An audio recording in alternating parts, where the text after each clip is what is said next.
What I wish I knew at 18 instead of 28? That Young Elder News 9 would be my go-to for all things news and more. Broadcasting live worldwide, we've got over 3 million listeners tuned in every day, from world news to stock markets, government top.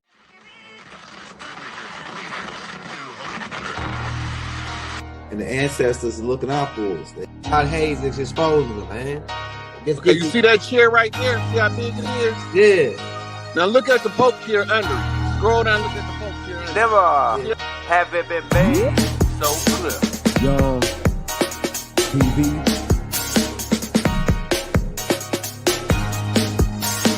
Young. We running the game right now.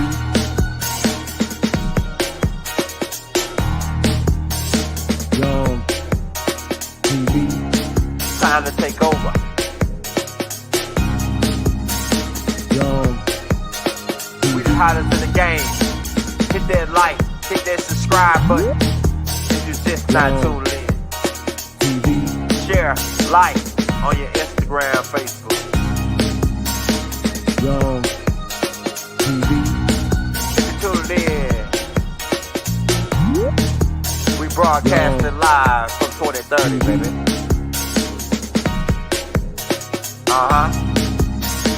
Young TV.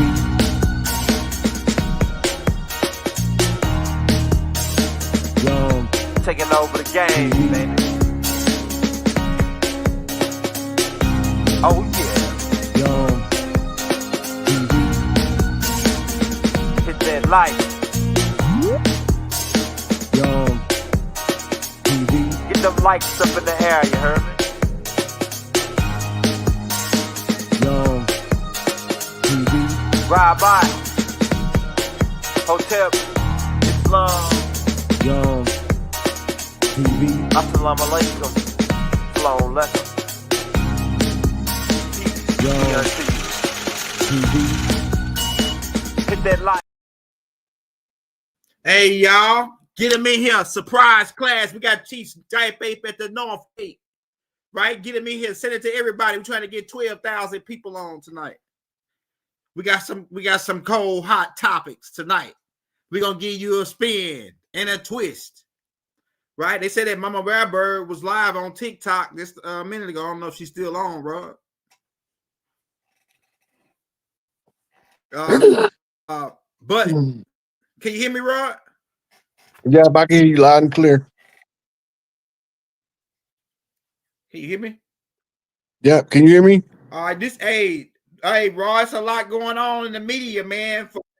Yeah, I can hear you clear. It's a lot going on in the media. For the first part, I think the IRS is Trump is running off the IRS, man. The Inquisition Revenue Services, man.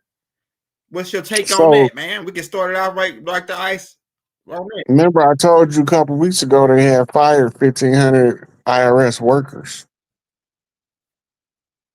Then, when we finished the last class, somebody sent me a clip of the brother talking about the IRS being closed, the buildings being closed.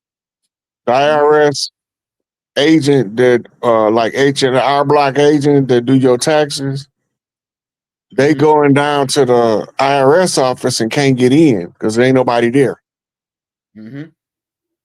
This is consistent with the fall of the Federal Reserve and the collapse of the old system and right at the emergence of the new system. They use sensationalism and exaggeration to blow it out of proportion in order for you to not realize what they're doing.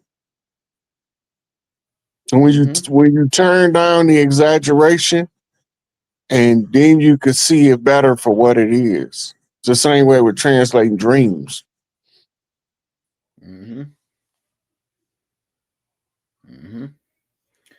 My next question that we got for you is that, so we got the government shut down. We're going on day 13. Once they go, we'll be going on day 13. It'll be day 13 tomorrow.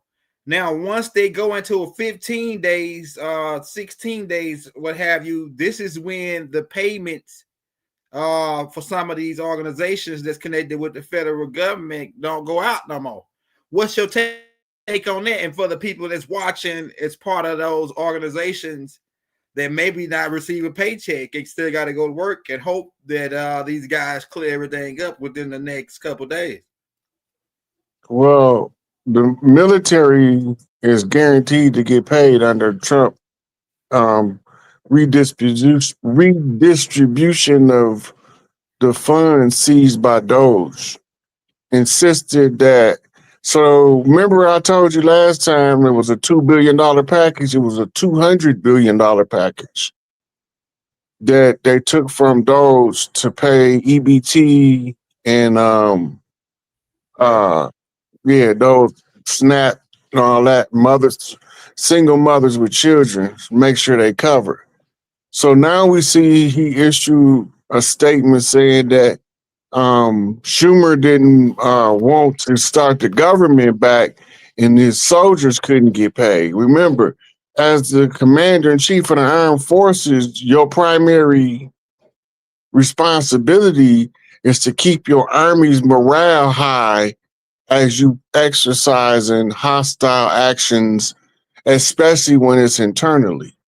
So by him continuing their pay through Doge, it shows more patriotic loyalty to the soldiers than to the political machine.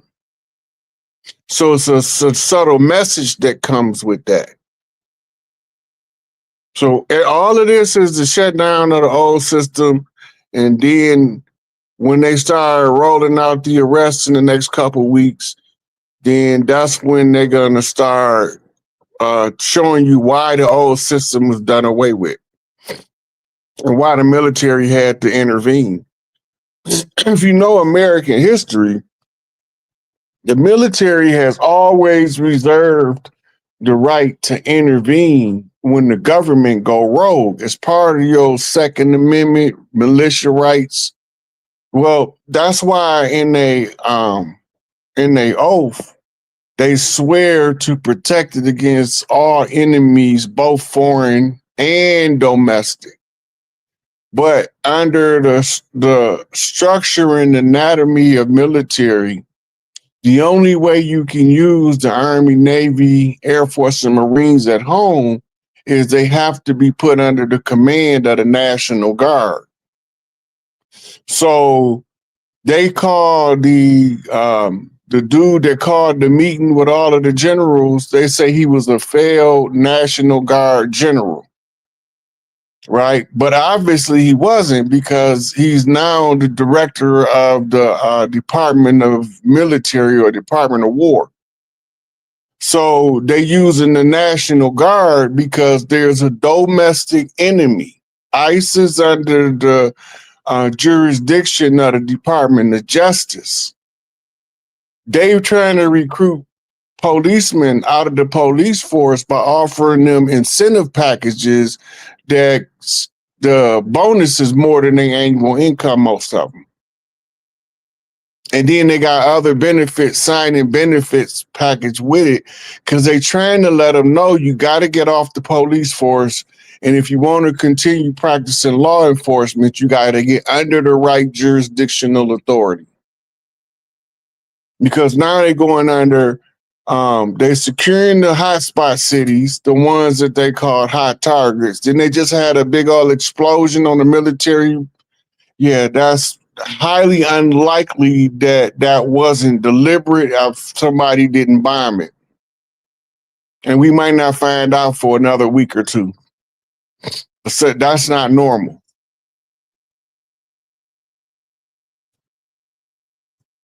Hey, did they ever catch that dude, that serial killer yet in Houston? Nope, they haven't caught him yet. They just found another body like 2 days ago. In a different, but they gonna catch him though because his pattern consistent.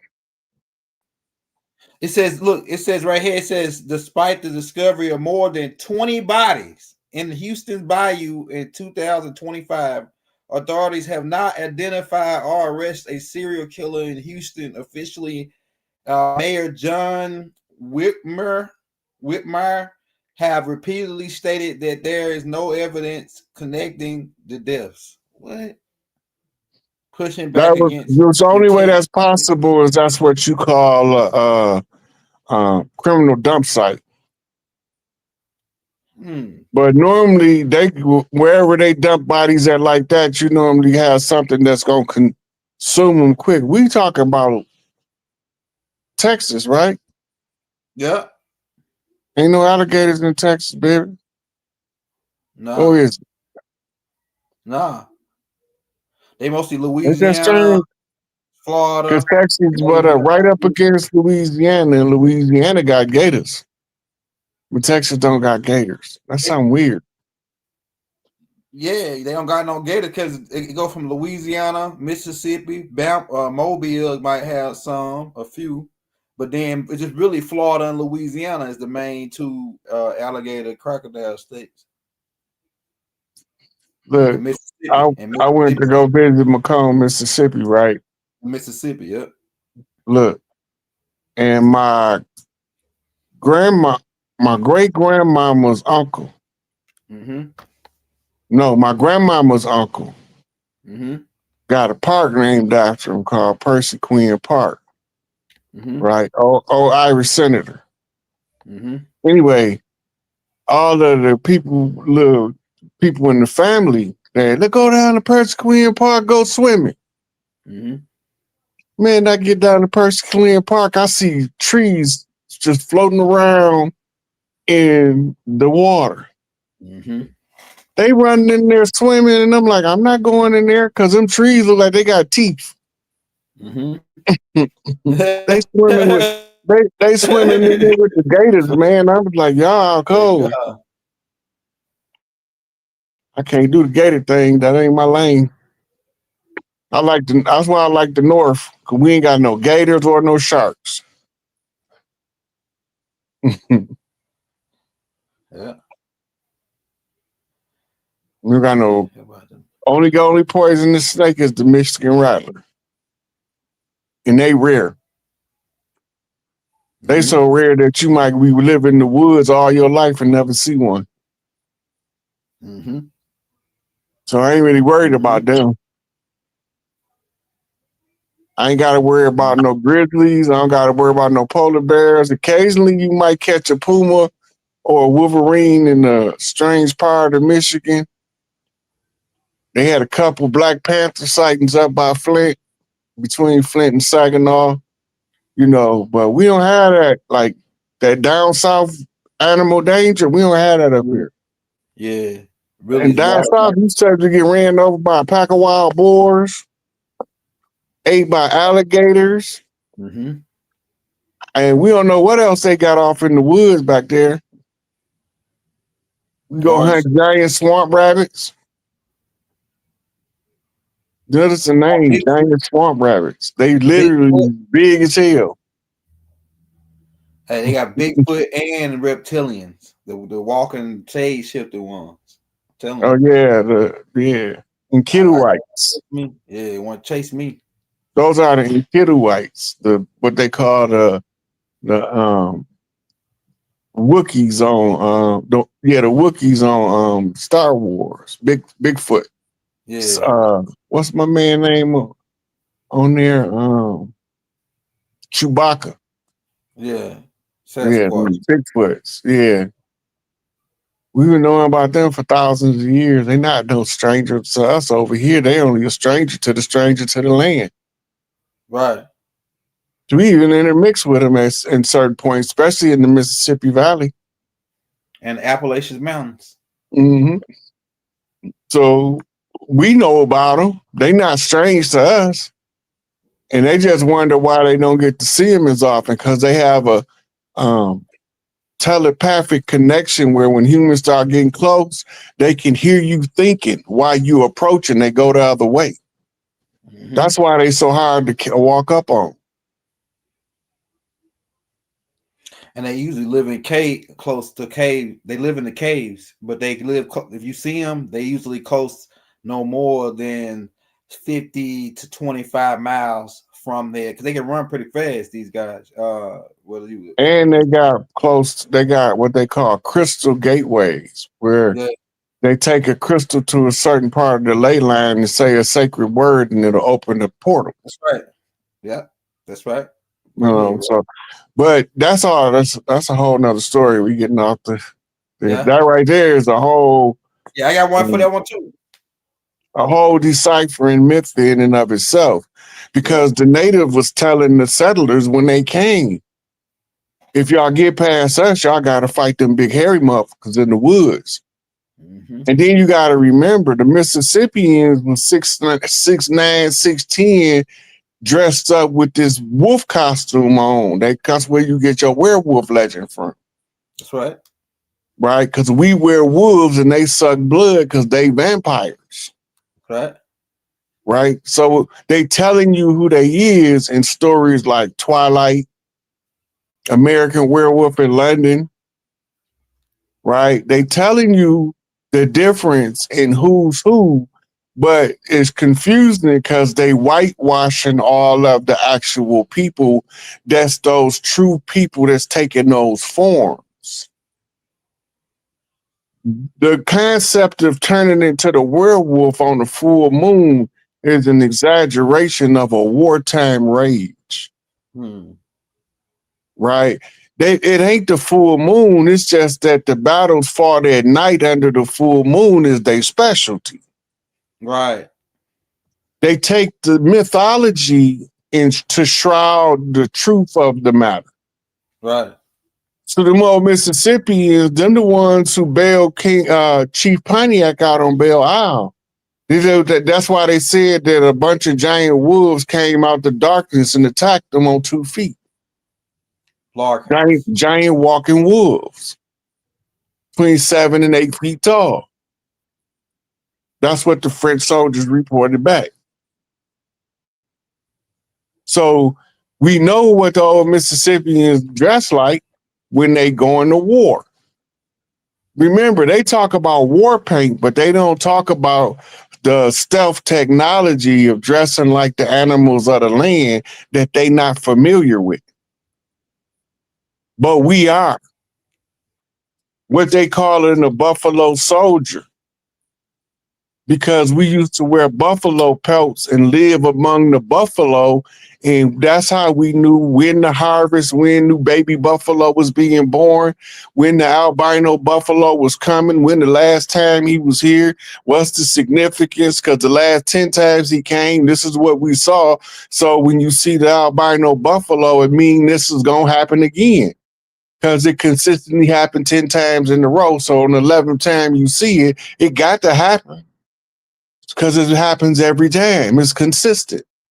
If it was inconsistent, we couldn't leave you the legend because we don't have nothing to draw from. Because there's no pattern there. But the consistency shows the pattern.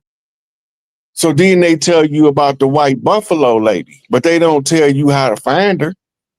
They don't tell you that those are codes for the people of the tribes to know how to find one another in order to reassemble the power base of the tribes of the land. So we forget our culture, so we don't know how to find these people. Because we keep looking for some pale-faced $5 Indian to be the one, and it ain't gonna never happen. You got a whole lot of imitators and perpetrators, but you can't never overcome the originators. Because when the originators is present, that energy frequency connects them together according to the laws of nature. And that's how you create that bridge without nobody seeing it, but you doing it in everybody's face. And they don't even know what they're looking at. They think artists is just making songs and people on the social media is just talking until stuff start happening. When it's more than two things, it's no longer a coincidence, it's a convergence. Right. It's a triangulation. Right. Hey, I got a clip to go along with what you just said, Rod. I think we found these guys. Let's play this clip right here first. Let's see. What if I told you that Ellis Island, New York, January 1st, 1892. The arrival of the real slaves, the albinos from the Caucasus Mountains. This is 1903, Ellis Island, New York. The first arrival of the disease-infested undesirables was January. We gotta play the whole thing, but we can get into this, Rod. All right, so the real these guys. Well, it was different waves of them, we know, but this particular wave, 1903.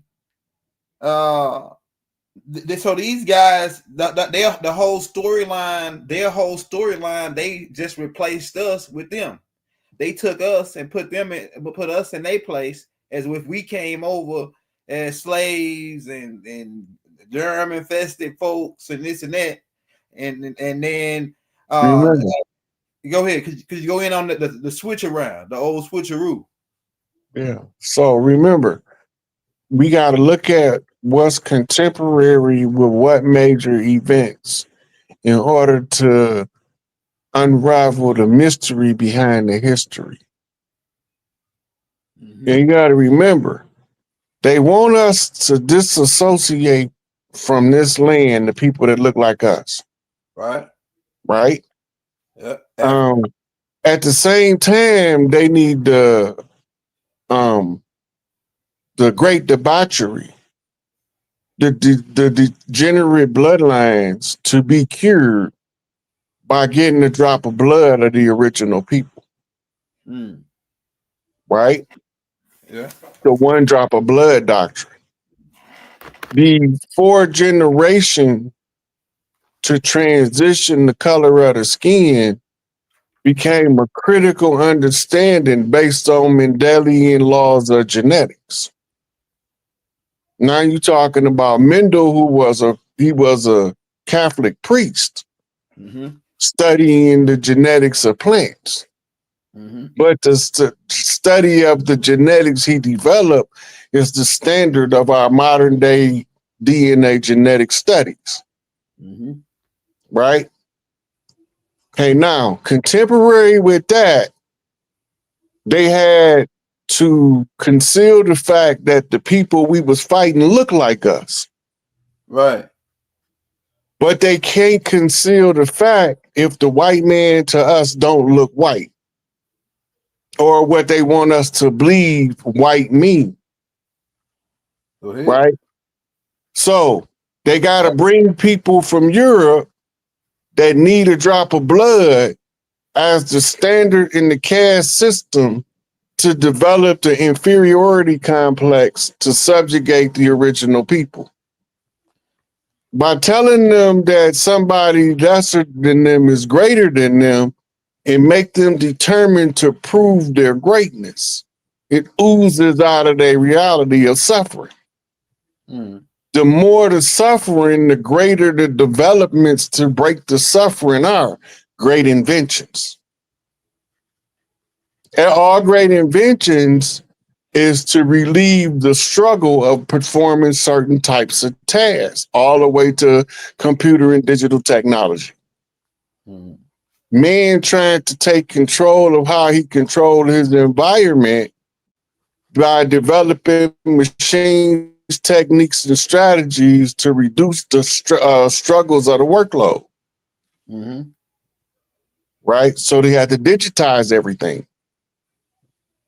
Right? So now you bring in these new people. Remember, they had a whole European campaign to bring us your religious refugees was a key critical part. That's where your freedom of religion ideology come from. But the freedom of religion was to suppress all religions that wasn't the Christian religion in the continuation of the Crusades. That's facts. Right? So now your black codes and also your Christian codes is the determining factor of the application of the caste system. And the illusion that'll be cast by that is that the caste system is based on skin color. When in actuality, the ones you putting up as the prop at the top is actually the fall guy. I got a video. You can't fall from the bottom. You got to fall from the top. So you give you the illusion that somebody else is on top. So you never exercise your power to take the top over. You become consistently durable in your struggles to go along to get along. You're strong enough to take it, so you suffer the longest. Therefore, you at the bottom because you're strong enough to take it more than everybody else. And from that innate strength is how your carbon 666 becomes a diamond crystal, going from a gold age, from an iron age to a golden age, from an analog age to a digital age. Right. From the Piscean age to the Aquarian age. From the age of belief to the age of we can figure it out because we know it. To the age of believe what I say, to the age of just go prove me wrong. And then we'll both learn something. Right. And that's how you get past all of the shenanigans. Just prove me wrong and we both learn something. Because in order for me to be proven wrong, that means I must have spoken error and I'm not above making errors. And anybody think they're above making errors don't know about Freudian slips. So they can never be able to use that to understand the psychology of how the mind works. So they start bringing these people over here to fill in the blank. Who is the white man?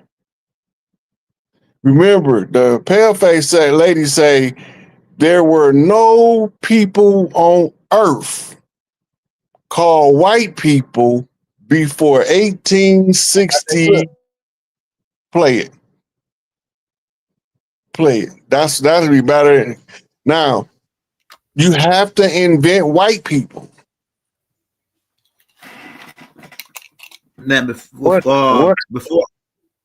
okay, I'm gonna play that clip. Okay, let's see, it might be this one. What if I told you that this man is Caucasian?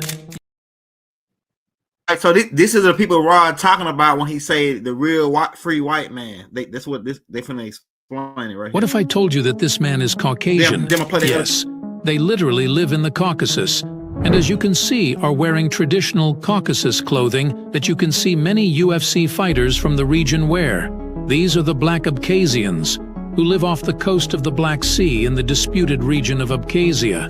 It isn't exactly known as to how they ended up in the mountains of Caucasus, as there are many theories such as them being Ethiopians being invited by a Georgian king, or them being part of a European slave ship in which there was either a rebellion and they changed course, or high winds taking the ship off the course and landing them in the Caucasus.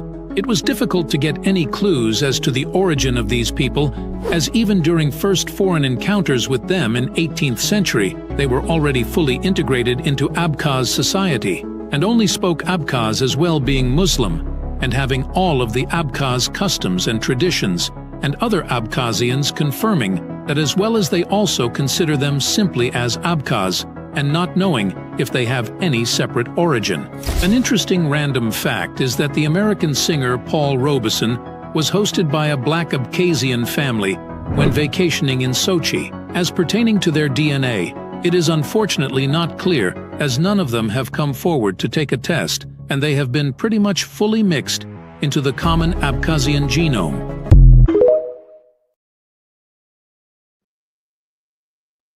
Before I play the clip, the next clip, that clip.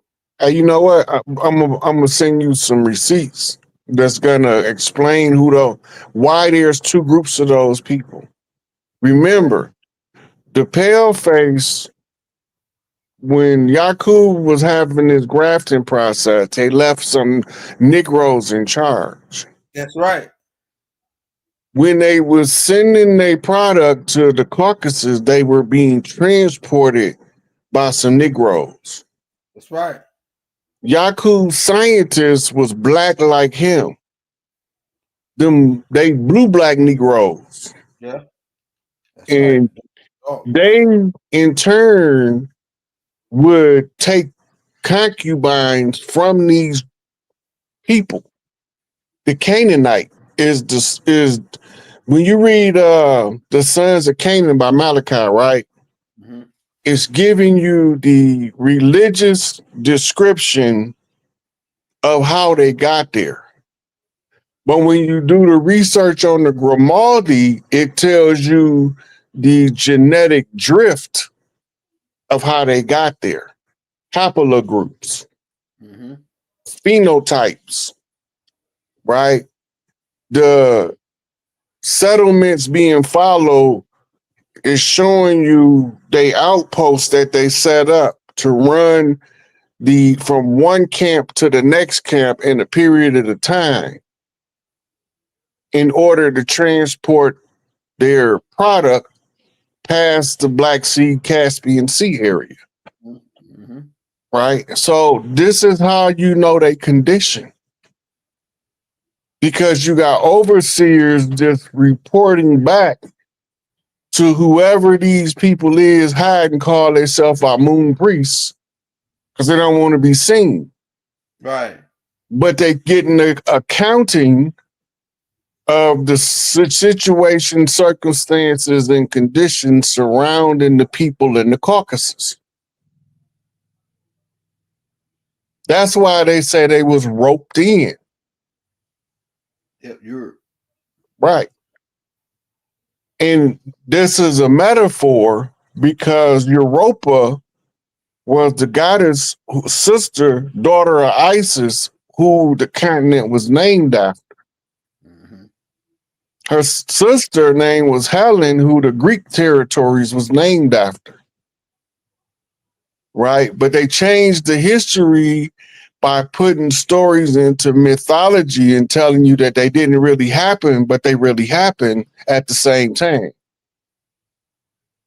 They transfer mythology into religious texts to confuse the translation of the message and to control the narrative and the outcome of how people respond to it. Right. So this is what you're looking at when you see them using ideology to advance a cause. Nobody is going to stay content in something that doesn't suit their comfort zone. And as you become uncomfortable, you begin to rebel, but you got different ways by which you rebel. They rebel by blowing us up and tell us that we need to rebel by marching. That don't make sense to me. Totally irrational. Mm-hmm. I'm gonna roll this clip. All right, this little depiction is meant to be a depiction of the lawmakers in Maryland, colonial Maryland lawmakers.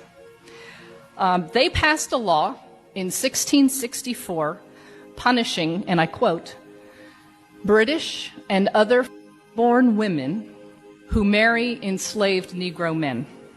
The punishment for entering into these marriages was that the woman herself would be enslaved for her husband's life, and any children they have would be enslaved into their 20s.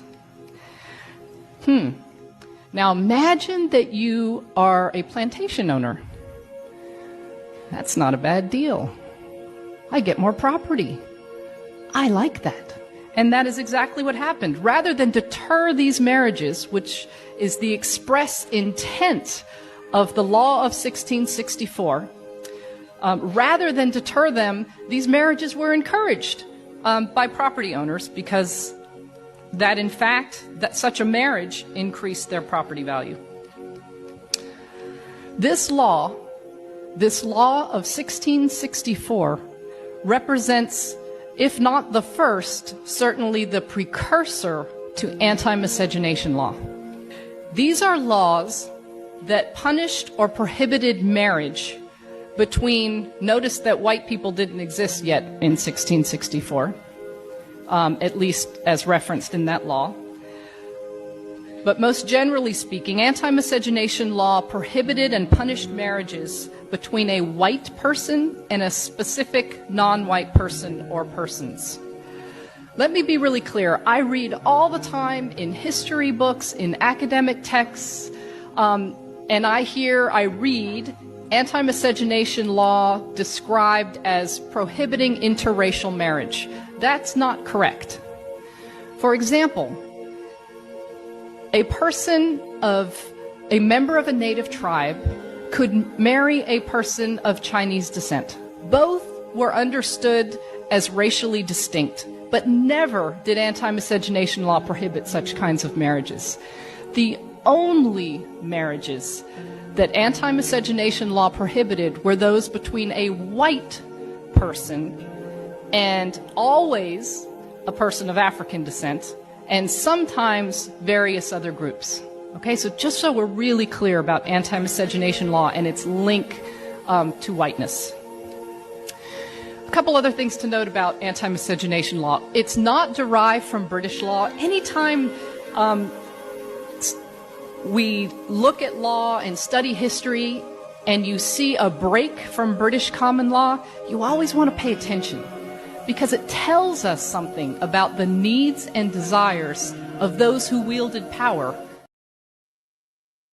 Go on, but she did say right there that that before 1864, or like said, it was 1860 something. It wasn't no term white people.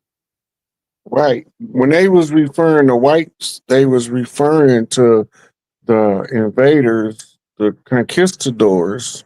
Mm-hmm. This is why when you look up free white persons in Black's dictionary, tell you that they was basically what they call today Black Jews. Pretty much. Right. And they was the ones who was being exiled from Europe in the Inquisition. They was coming over here, marrying into the family of the tribes to sell land.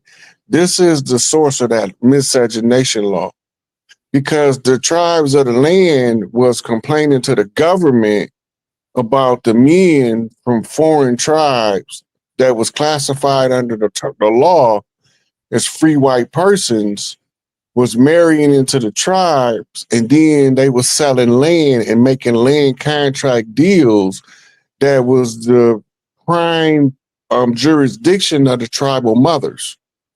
The men had no say over that, and now you have men coming in because they married under Christian code.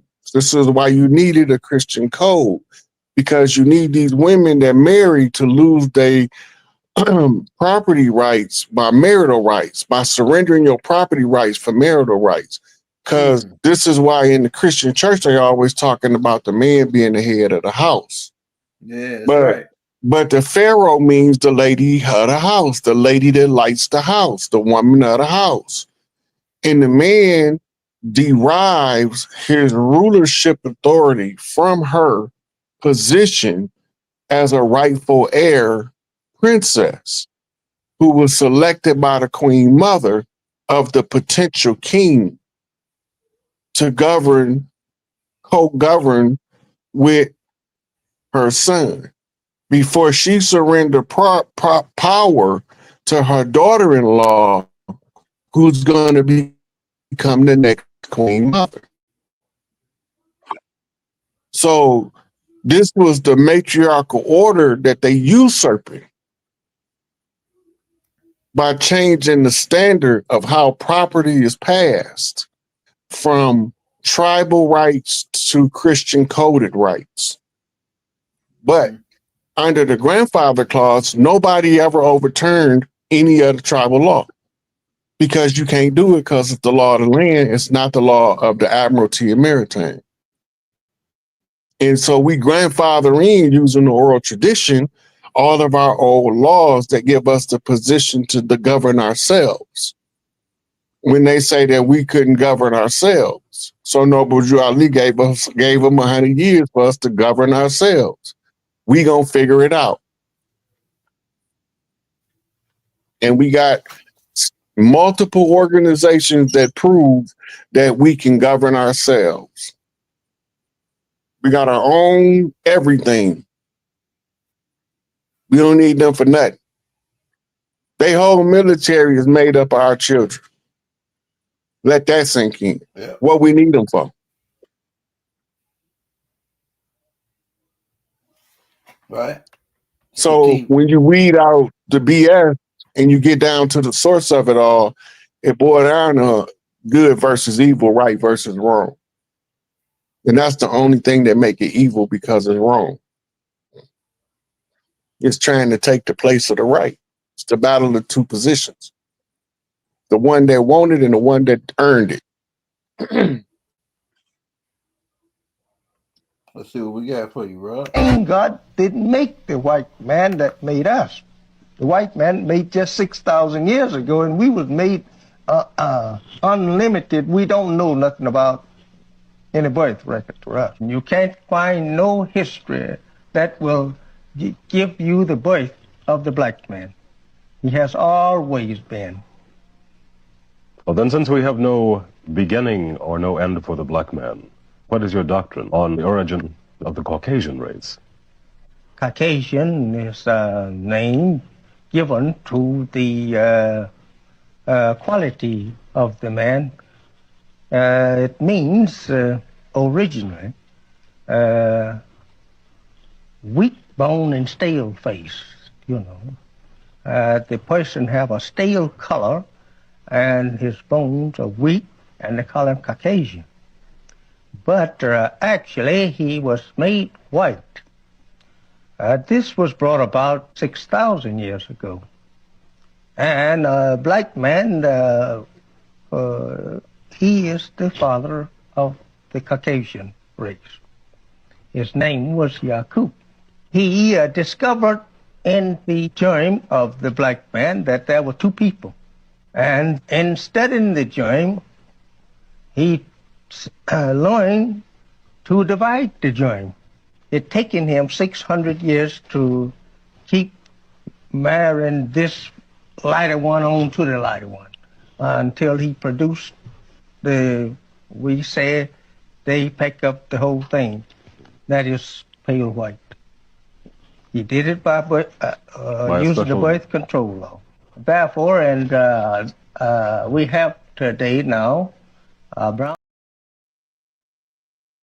story. If you want to get more on that, we got the whole video. But this is my question. Hey, peace be unto the Honorable Elijah Muhammad, man. I love the Honorable Elijah Muhammad. Man, I wish I could have got a chance to sit with the Honorable Elijah Muhammad. The Honorable Elijah Muhammad was an extraterrestrial, man. Ain't nobody, I'm telling you. Like the way he talked, the way he. No, but this is my question though, based on what he said, the 6,000 what Elijah Muhammad brought about, and we know about the story of Yakub, but the 6,000 years. Now, if my calculations are correct, well, Doc said it'll be completely up in 2030 because you said they got it was supposed to be 2000, and then they got the devil got extension. Could you go in on the devil because we've been fighting these devils, and it's not. We found out that it's Yakub scientists really the main puppeteers who using the scapegoat method to offset the blame. But could you go in on the devil's extension and how he the scapegoat pretty much is up at this point? Because we put the 6,000 years is actually 8,400 years for the Caucasian. We use in the Julian calendar. Okay. And Elijah, he's using the calculation from the onset of the church. So it takes 2,000 years out of the math because he's telling you the ancient arrival of the breeding program. If we use the Julian calendar and stretch it out from today, we would be closer to 8,400 years, which is where the Tamahu was first recorded in the hieroglyphics. Tamahu mean the man that was made, the laboratory made man. Right. And we know that Yakub set up a laboratory to oversee his breeding program and what we call today Planned Parenthood clinics. That's right. Now, remember, at the time they blocking the marriage to certain women under the slave rights, the slave master have free run to rape women. This is the past the Y haplogroup under the one blood doctrine. Thanks. Right? So they gotta get the male haplogroup into the women motherland first. And then they have to use reverse psychology, make it illegal for us to marry somebody from another ethnicity. But originally it wasn't to stop us. It was to stop the colonizers from marrying the tribal women and turning the tribal right into the Christian right under the Christian code.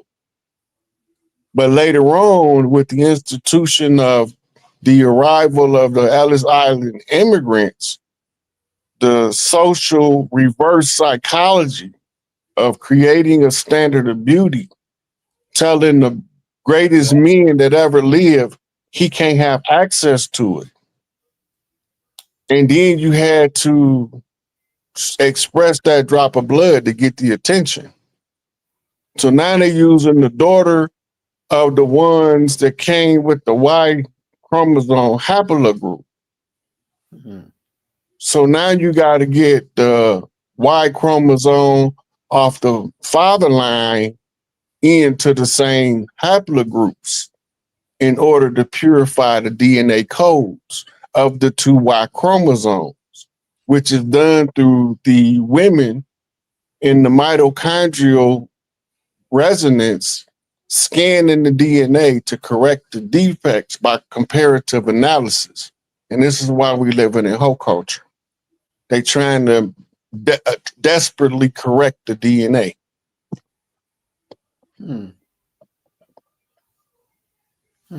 Interesting. All right, let's roll this next one. This next guy say he was born in a cave. Let's check it out.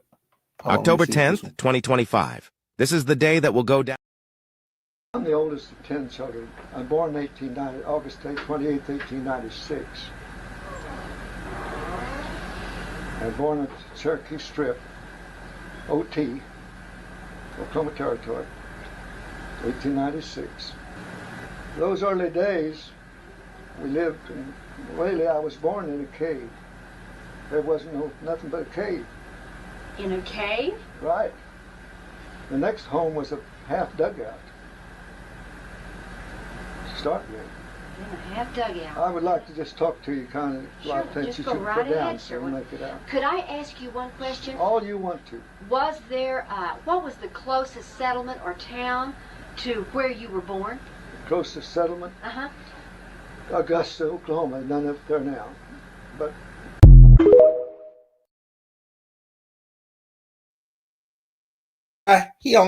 some of them people, it's some old people that can't grow beards, and I was thinking, like, I wonder if they from some kind of experiment or something. No, so you remember the Pueblos? Yeah, Pueblo You Indian. look up the Pueblo village and you see them they got like apartment complexes carved out of the side of the mountain.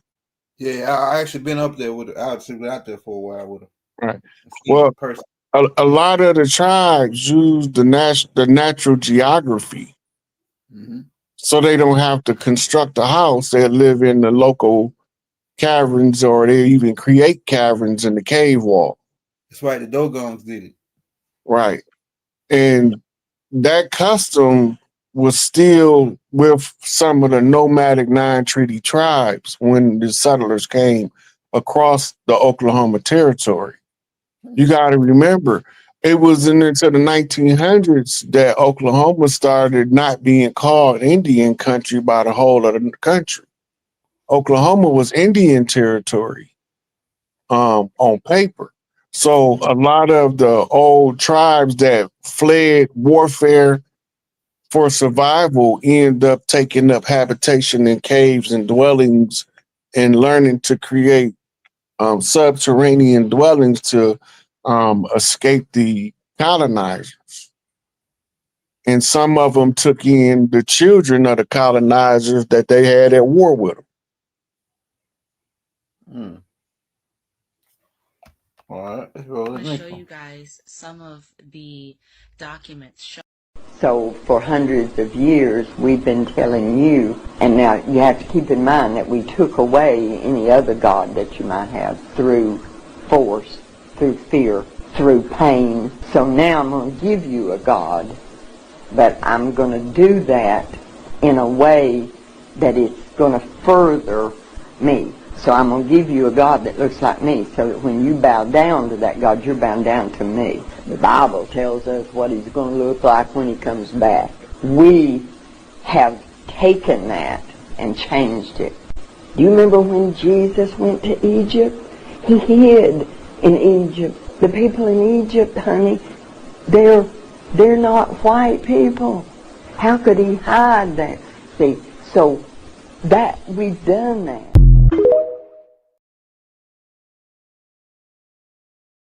Hey, then, right? But we know about the Jesus story, right? We can get into the hypothetics on it. But the point I want to make is the colonization from Christianity dealing with the Papist Bull, Spanish Inquisition, because a lot of I turn it on TV, I turn it on the internet, I turn it on a lot of places, and I still hear brothers like in this day and time still promoting the colonizing doctrine. Even after they heard us or know the truth now, or heard the truth, where they say, "Oh yeah, man, you know these people colonized us with this Christianity, or with some of this, like some of the information they took from us, from the Gilgamesh Expeditions leash, from the tablets, ancient tablets. It's some of our information in there with the ancient tablets, but." What we saying is, it's people out here seriously still going hard in the paint with this colonization, and they are supposed to be our people, or are they not our people? They're still promoting it after hearing the truth. Go ahead. Listen, just because you've heard the truth, that don't mean you've accepted it yet. Okay. A lot of those people have been faced with people like us, and we got some of the people that listen to us is combative with the information, because that once you know the truth and somebody trying to make you accept a lie, you become combative and defensive and ready to bust them upside their head with the facts. Right? So we become arrogant and cocky with the information because we know it's true, which makes them shut down because they can't understand why you so arrogant with what you say is true when I've been believing this my whole life. You mean to tell me I gotta accept the fact that I've been lied to my whole life by everybody I knew? That's a hard pill to swallow.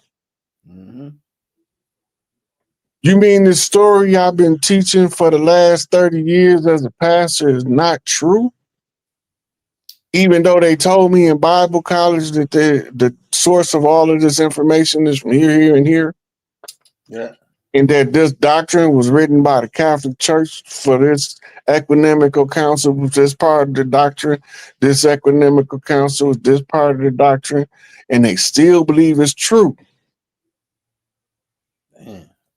Or they making so much money pretending they standing in the truth, and they don't want to give up that cash cow.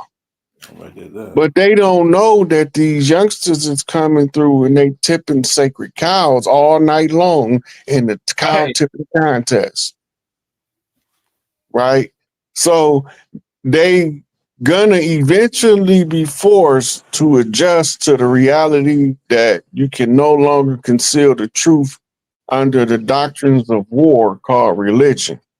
Right. Religion was created for mental and psychological warfare by feigning to teach you spiritual developmental principles while they teaching you to submit to their jurisdictional authority under the jurisdiction of the Pope. Clergies. They are clergy. Yeah. So when they teaching the doctrine, they supplying a lifestyle. Sometimes if you tell the truth, you're gonna lose a lot of followers in the beginning. Right. That's right. That means you're gonna lose a lot of dollars in the beginning. But the thing about the truth is, when you consistently tell it, it starts to make people draw to it like a magnet. Right? So just because you go through a slump, you're going to recover. But this will show you what you made of. That's the difference between champions and champions. The champion going to work his way through the difficulty. The chump going to try to find the easiest way around it. And the one who turned the hardest going to win. Yeah, and then it's some people's that they when you come like it's some people they hear this and they say that what we saying is foolishness. When we Christianity, Jesus is the way. Jesus is the only thing that's going. Man, you better get on side of Jesus. And Jesus said, "These people draw nigh unto me with their mouth, but their hearts are far from me, teaching as commandments the doctrine of men." Go ahead, bust them Let upside. that sink in. They say they love me. They say they with me, but they don't know me. Because while they telling you about me, they following some man's edicts of what he said. Go ahead. As long as you think Jesus was a man, you already lost. That's why it says, follow as commandments the doctrine of men. Because the doctrine of the matriarchy is Mott. And if you follow the doctrine of the matriarchy called Mott, you're going to live a smooth and peaceful life in harmony with the universe. Or you can go the other route and create chaos and watch Apophis rise up and whoop your ass from pillar to post until you bump straight. You dropping some, man, you cracking heads. So basically on what you said is right there. Let's get into this right here. Now come at it. Karma, because you brought up the laws of math. And to me, man, stuff what goes around comes around. Like the Bible says, you reap what you sow. That's another way of saying it. And it might be some wise quote they took it from us and put it to the Bible. But what I'm saying is that a true statement. But like, can you put good stuff out and get good back? Can you put bad out and get good bad back? Only the alchemist can put bad out and get good in return. Go ahead. Because he's using the bad for the benefit of the good. And so it's got to transmute to energy. This creates what's called the flip. Okay, it's being carried on the frequency of love because no alchemists operate outside of the bounds of love. What the energy of love tell him and guide him to do, he gonna do it, even if it look like it might be bad, so to speak. He's using it for the good. So that's why I say you use the lie for a shield, but you cut with the truth. Right. That's fire. That's fire. Let's roll another clip. Let's see what we got. We got some hot. So the rock comes from Georgia, Russia. The Caucasus Mountains. That's what Ellis Island, New York. The Moors are shown with the trappings of civilization. They have a king and queen who live in a castle and wear European-style crowns. Dressed in rich, striped fabrics, fur-lined robes, and shoes, they are equipped with more sophisticated weapons, and one may be wearing chainmail. Possibly this one here.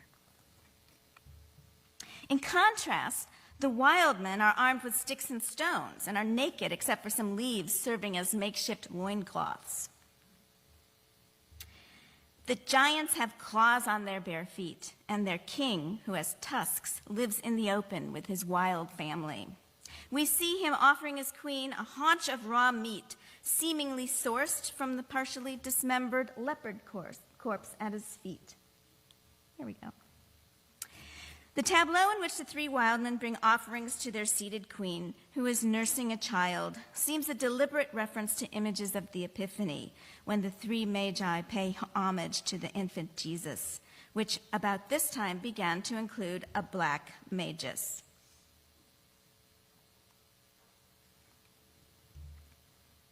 In fact, the appearance of Moors and wild men together on this tapestry is not unrelated to the development of the black magus in art, which originated in German-speaking lands around the 13th century. Although the Gospels are pretty thin on the details about the wise men, later commentators determined their number and names and interpreted them as descendants of the 3 sons of Noah, who were each assigned one of the 3 known continents of the world. Their attendance on the Christ child was thought to testify to Christianity as a universal religion. The major I don't even know how they got in there, but I do got a question from that.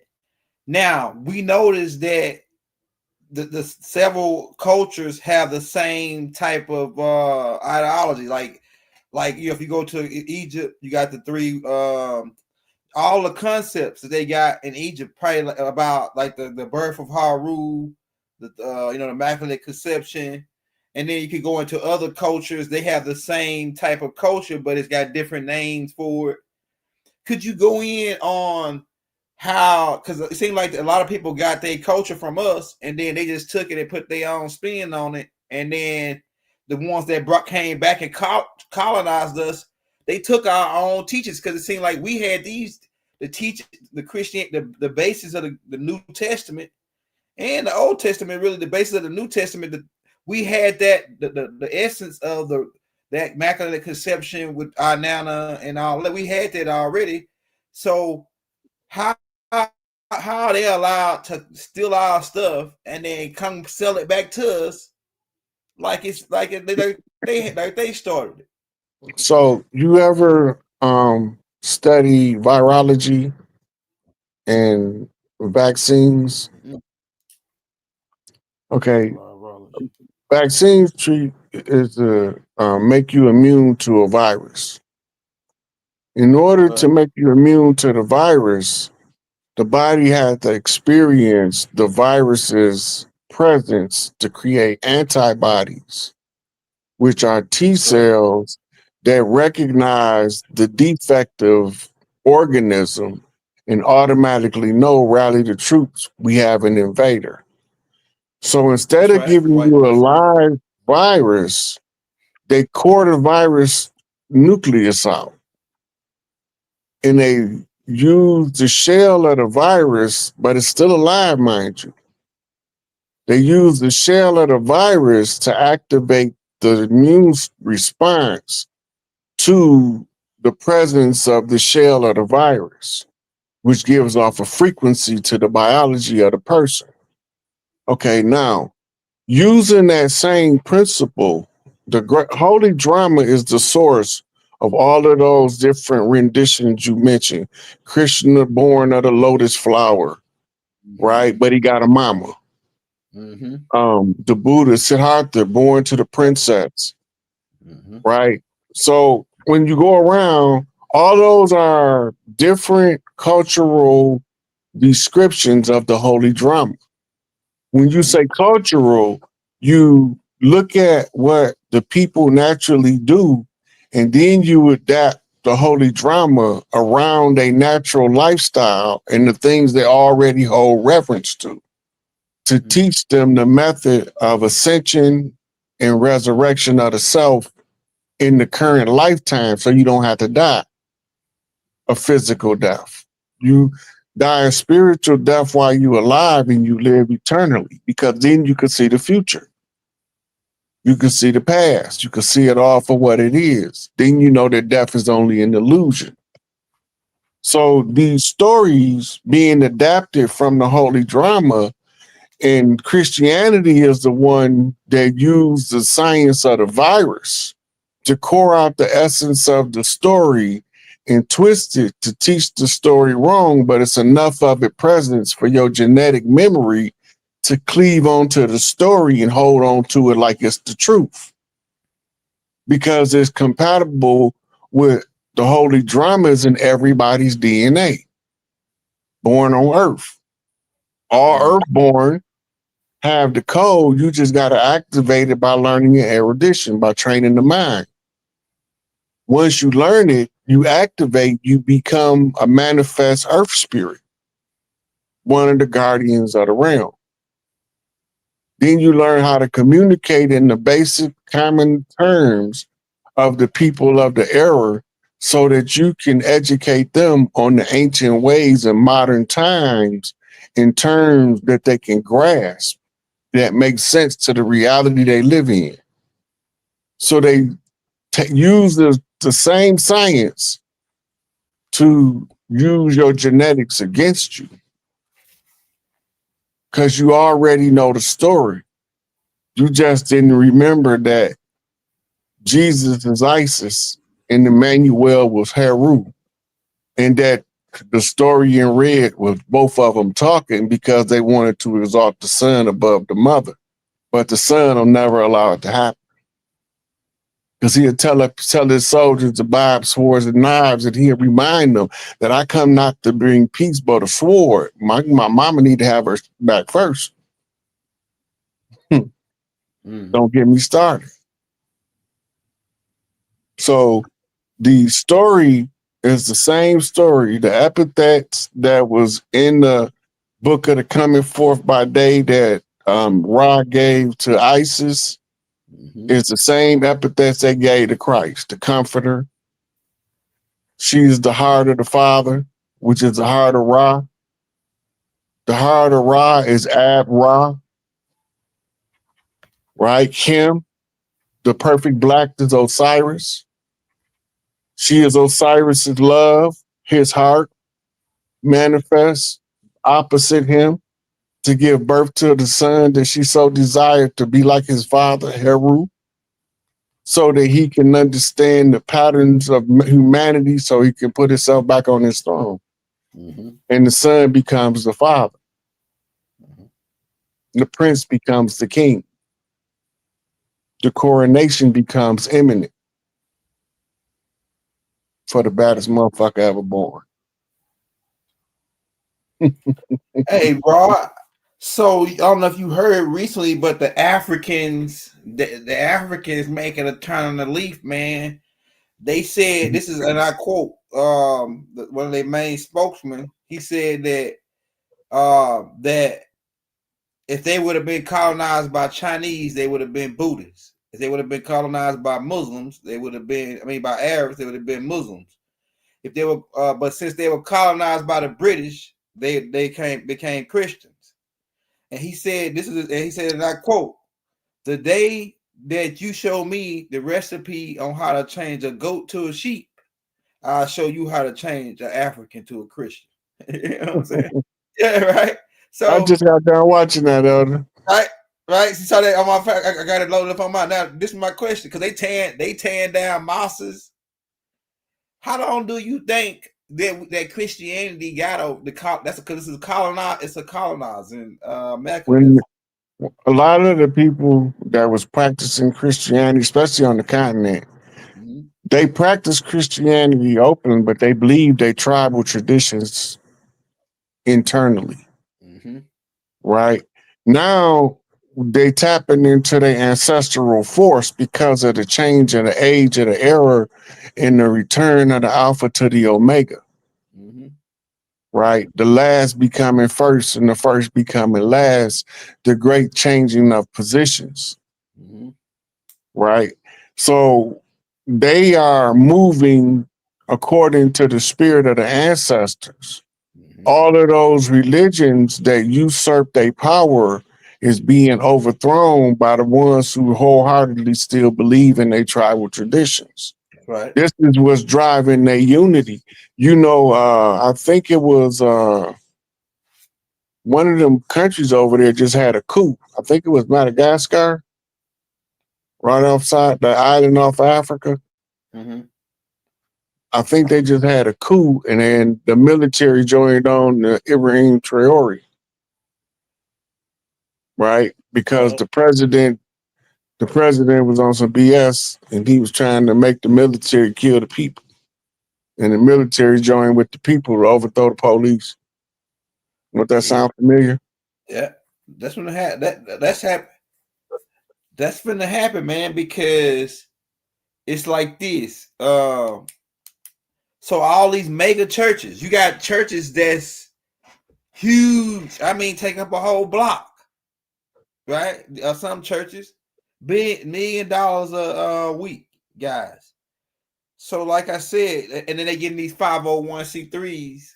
Now the Pope then restricted everybody and said that he washed his hands with it. The Pope before 2014 when he signed. Yeah, that's when the fall of the papal authority fell, because that was under Obama's reign when he wrote Obama that letter. Yeah. Right. Because he was already aware of the military operations and the tracking of the wealth. There's all of the people that they catching and questioning on terrorism and on the child trafficking keep pointing to the Vatican as the mastermind behind it. Damn. But the Vatican ain't the mastermind. The Vatican is the one who's giving the orders to everybody openly. And the Vatican is taking orders from Switzerland. That's what it sounds like to me. So while the Vatican was taking orders from Switzerland, the royal family, the Bushes, the Prescotts, the Cheneys, they all sent everybody to the Vatican because that's where they was getting their orders from. The Rothschilds, the Rockefellers, the Bilderbergs, they all the ones that was rounded up was saying they was all the ones with the high power. They was saying they was getting their instructions from the Vatican, and not until the Pope got captured did they realize that the Pope was getting his instructions from Switzerland, from the banking cartels, the Khazarian bankers of Switzerland. That's right. But they don't look like the Khazarians we see fighting for Gaza. They look like us. That's the hard part to swallow. Yeah. Look, when you read Secret Relation Between Blacks and Jews, Volume 1, you start to realize that when them people came, according to the tribal storytellers, they looked like us. That's right. And you read in the Secret Relationship where the Jew is identifying himself as being that particular one that the ancestral story said looked like us, that came and took advantage of their good graces. Right? So then when you go to modern history and you're looking at these people that's calling themselves Jews, you're like, these ain't the same people that we was fighting with in Jamaica and Haiti, Dominica. That ain't how because they looked like us. Right. Because the ancestor told us they looked like us. But then the pale face don't come till later on to change the narrative and misdirect the tribes from who we really fight. They look like us, but they not us. They was using that marriage contract to shift the priority ownership of the land from the tribes to the church by switching it from the mother line to the father line. Makes sense. Once they did that, they hired pale faces to be what they call slave handlers. And they the ones that we begin to be told later on in the history books as the masters on the plantation. And then we couldn't understand why we didn't, because he was the one that married Big Momma and poisoned her off with the sweetheart swindle and took over the plantation. He had to hire a cat's paw, a buffer. So under the pretense of the paperwork, he's losing the property in the sharecropping agreement because the family they're working on the farm is not putting out enough product to meet the demand of the sharecropping agreement because somebody keep burning down the doggone crops. Right. Sabotage. Right. They didn't know that it was the same house nigga. He had to find a way to get the land from the mothers. And that's how he did it. So when they tell the story, the plantation story is the family farm repurposed story. Just like they repurposed the holy drama and gave you the church.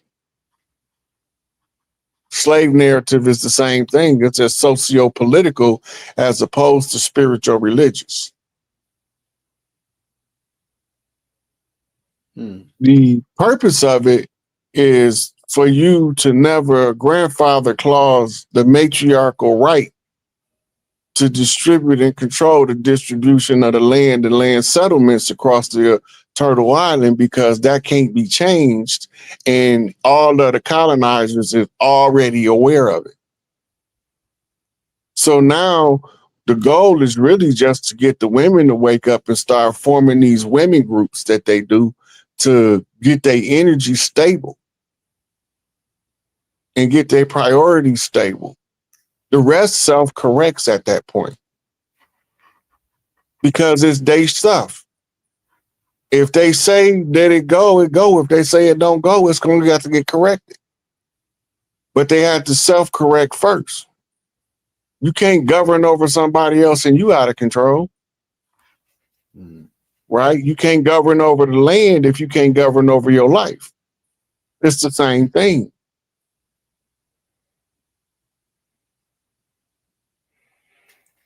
Now, hey, Rod, so I did a little research and background on Europe before the Moors came over there. And well, the Moors was there too anyway, but they maintain that these people were nasty, man. Like the way they explain, they said that these people they only had 2 or 3 player changing clothes.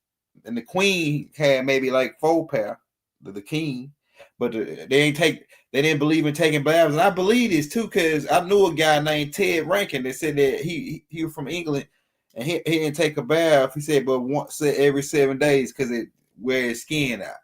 And the dust helped protect him from the sun. That's what he told me. This dude, the pale man named Ted Rankin. He used to work out in the oil field with me. But they used to pee in pots. And shit in pots and throw it out the window. They still got Shakespeare's pot that he used to take a dump in over in the museum over there. Yeah, remember, everybody didn't have outhouses. Go ahead. And even fewer people had flushing toilets. Go ahead. It's only certain cities that had the sewage drain infrastructure. That's right. It's an old Southern saying, you ain't got a pot to piss in, the window to throw it out of. Right. That's what that come from. That's right. Right. So that was a way of getting the human waste outside of the house. Right. And they normally had an area where they dump them in, but you had to poop a pee somewhere. Right. Right. And that's why all of when the Moors left the castles to the Europeans, they just piss in the hallway. Yeah. They just shit where they was walking because they didn't think they wasn't civilized them like they told the world. Yeah, that's right. They was hand picking concubines that they wanted, and them was the ones they was teaching hygiene. The rest of them, they didn't teach it. They just taught them how to spray perfume to cover it up. The concubines they had children with birth your modern day Khazarian, your pale-faced nappy-head Jew. Right. Right? So once you understand that, then you know how they got control of the bank. The banker was given control of the money because they was blood family to the fatherland. And he wanted to keep the money from the motherland. It's a divorce settlement. So he take his concubines, take the offspring. They got to have some kind of royalty related rights. So he put them in charge of the money. That's when they created Khazaria. The Khazarians, when you go back, they show you the pictures of the Moors in the harems in Europe. Right? And so the Khazarian became they banking offspring. This is why they be claiming that they the children of somebody, the children of Israel. They ain't the children of Israel. Israel is made up. They just pulled it out of the thin air. Ain't no real God that got people that he picked over another people that didn't create them with a land to belong to. Anybody tell you that narrative is telling you a BS false narrative. If God created the people, they was a part of the land they belonged to by nature. This is why you know who belong on earth and who don't, who gonna be here and who ain't. The earthborn get to say because they belong here. They was born here. They organically evolved here, developed here, however you want to say it, materialized here. They one with the earth, and the earth is one with them. They responsible to get rid of the parasites. And the parasites gonna subjugate the white blood cell until the white blood cell figure out a way to subjugate the parasite. It's the defense mechanism of the earth. It's all about education though, because it's the game of the gods. We playing human. Hey, from my perspective on the Israelite thing, I think that they stole and twisted it around. I think it was based on what I put together, that it was some kind of deal made between Inanna, which they say is Isis, and then Murdoch, who becomes Ra, and then Anu on that last little trip that they came down where they made an agreement, and they said, oh yeah, we were gonna make this new land and combine the new land. And then our people, we're going to, under this treaty. It really was a treaty. It ain't had nothing to do with like a people, really. But it had something to do with the people, but it was a treaty. And out of that treaty, those people come a part of that treaty. You know what I'm saying? Or deal or whatever made between Inanna, Murdoch, who was pretty much like the police, like the chief of police of the land of Tamaray. And then he had trained, one of his names become Mantu, and he trained his people how to fight. And they trained this fighting, they call these fighting styles that he trained them, that Murdoch trained them, because Murdoch was a fighting warring angel. They called it Mantu art form. That's why if you look up God Mantu and then you look up Ra, all of them got the same headdress. Even Haru got the hawk head. But that's have you ever heard that the Isis, Ra, and El connection? What you describing is another way of describing the holy drama. Okay. Right. So you gotta remember, Ra gave one of his eyes to Isis and gave his other eye to Horus. That's right. Horus is his grandson. Yeah. And Osiris is his son, and Set is his son. And Isis is his daughter. It's the same with Enki, Enlil, and Inanna. Different culture, same story, holy drama. Okay, now, as this go on, you got to have a map for the royal seed that's chosen to learn how to seize the throne. This map is told in a story format called a holy drama.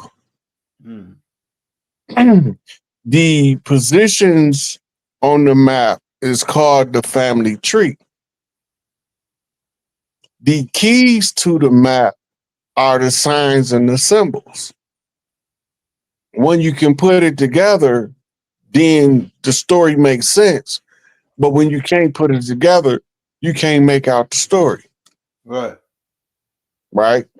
So now, when you look at what it's telling you, Isis' husband, Osiris, is no longer available on the throne. So she gives birth to Heru.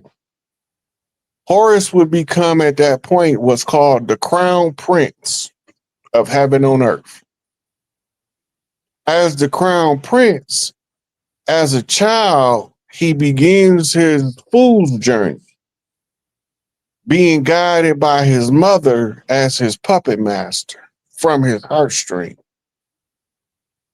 She is going to guide and mold him to develop himself in the nature of his father. If his father was a fair man with other people when he dealt with them, she's going to explain that to her son so that he'll know that if you want to be like your father, you have to be a fair man. It was fair. If his father was a warrior, she gonna have to tell his father's war stories to develop the warrior in the son. If he was a hard worker, she have to explain to him how hard his father was as a worker so the son won't have a problem working hard.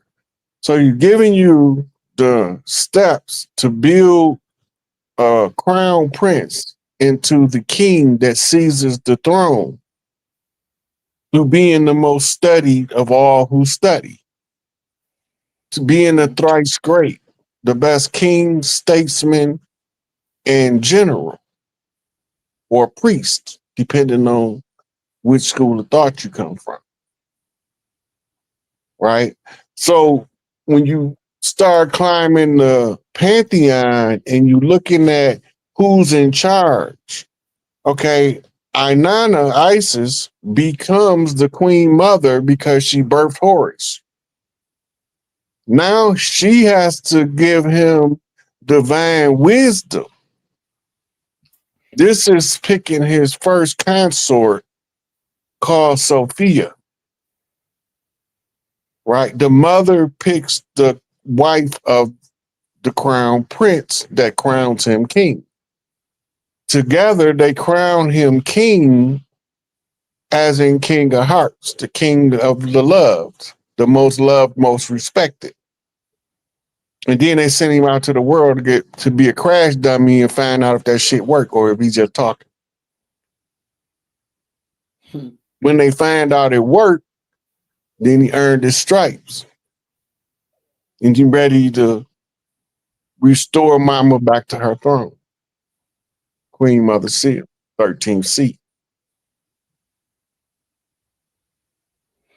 Hey, Rod. So now I've been getting a lot of tapes from people of these whistleblowers from NASA and other secret organizations like Elon Musk facility where he got his stuff going, and they all saying that there's some kind of calamity coming, and that the government know about it, but they ain't telling us about it. And some people are saying, "Oh, that's the reason why the government really was meeting up, because they prepared for some kind of mass event." Some people are saying it's the 3-Eye Atlas joint. Let me ask you this.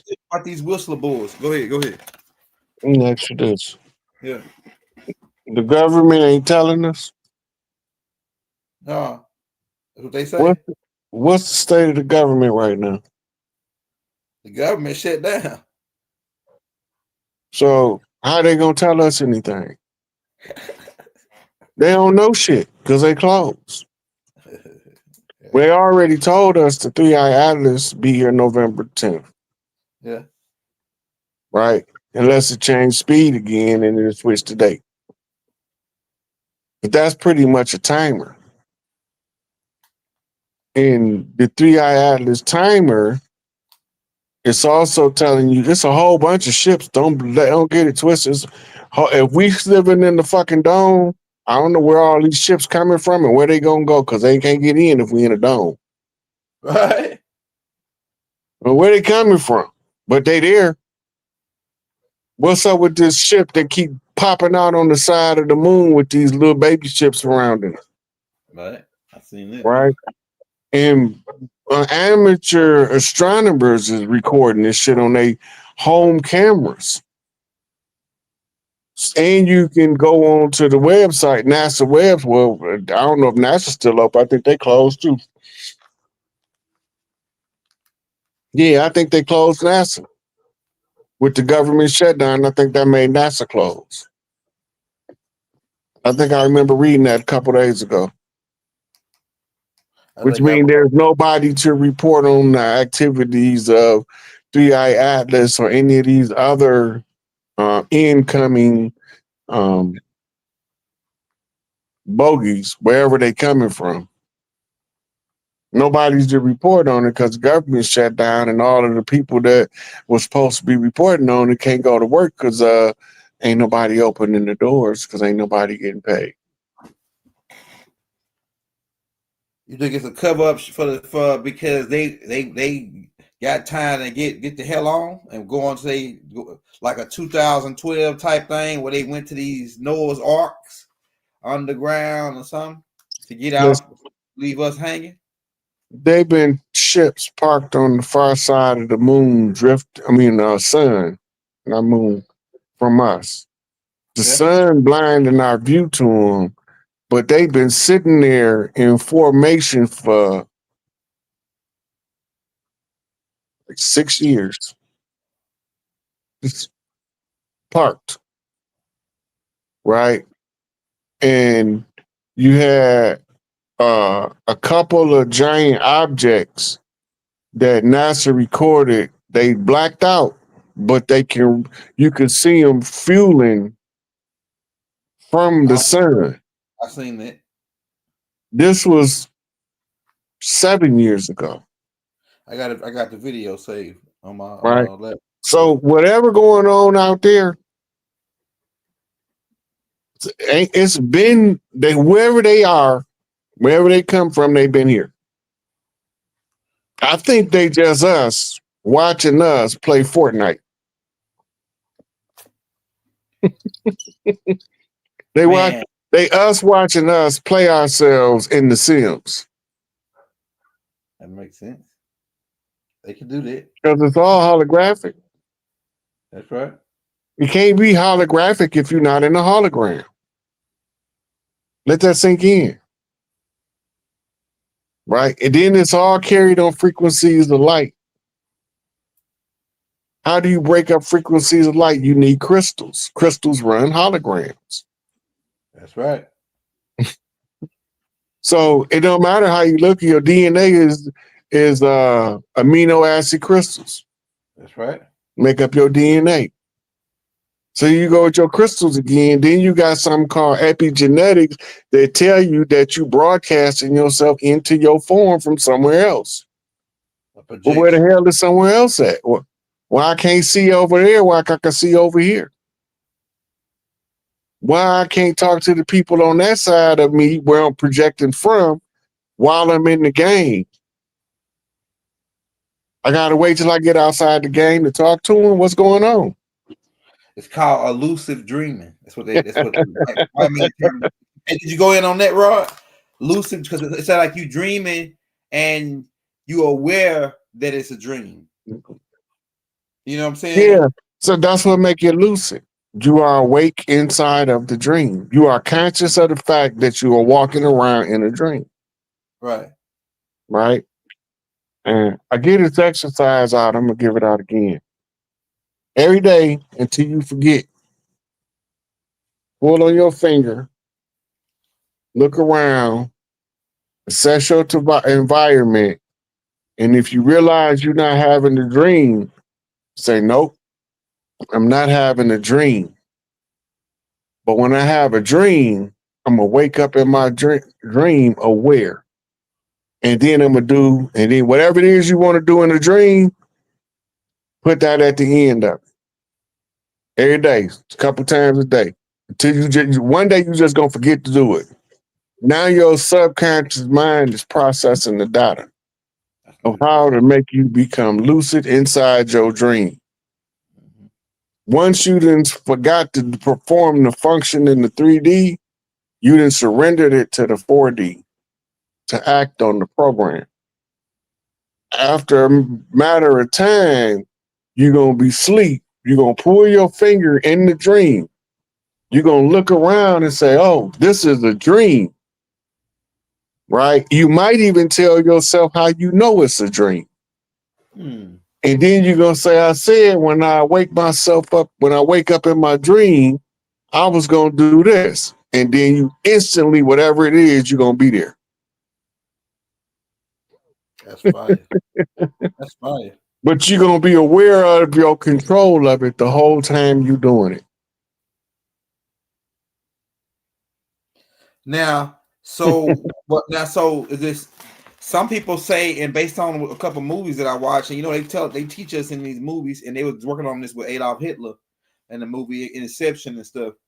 Now, I didn't went to sleep like my cousin died, and then I didn't went to a dream and been an elusive dream, and I seen my cousin like he's still alive on the other side, but I seen him in another reality. It's like what if when you like nobody really know, but what if when you die, you just wake up in another parallel universe of your, like, say if I leave here, I just wake up. I think I died on that side, but I think I'm still alive, but I'm in a whole nother reality.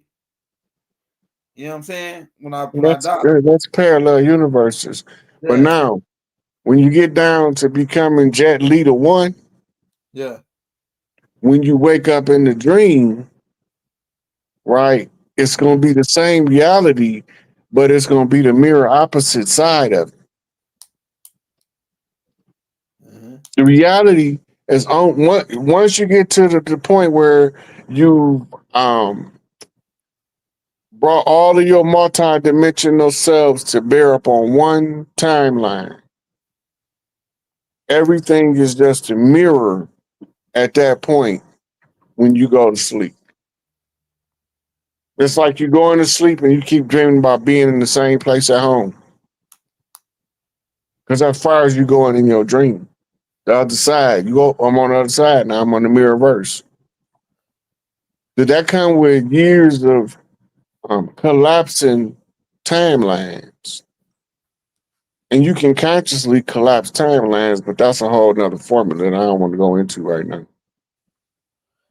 Hey, this when I was in class one day with this ascended master, and he was breaking down the Akashic records in connection with the Book of Life, which he said is an organic book. It was really the Akashic records really is the Book of Life, but it's a whole record, like a library.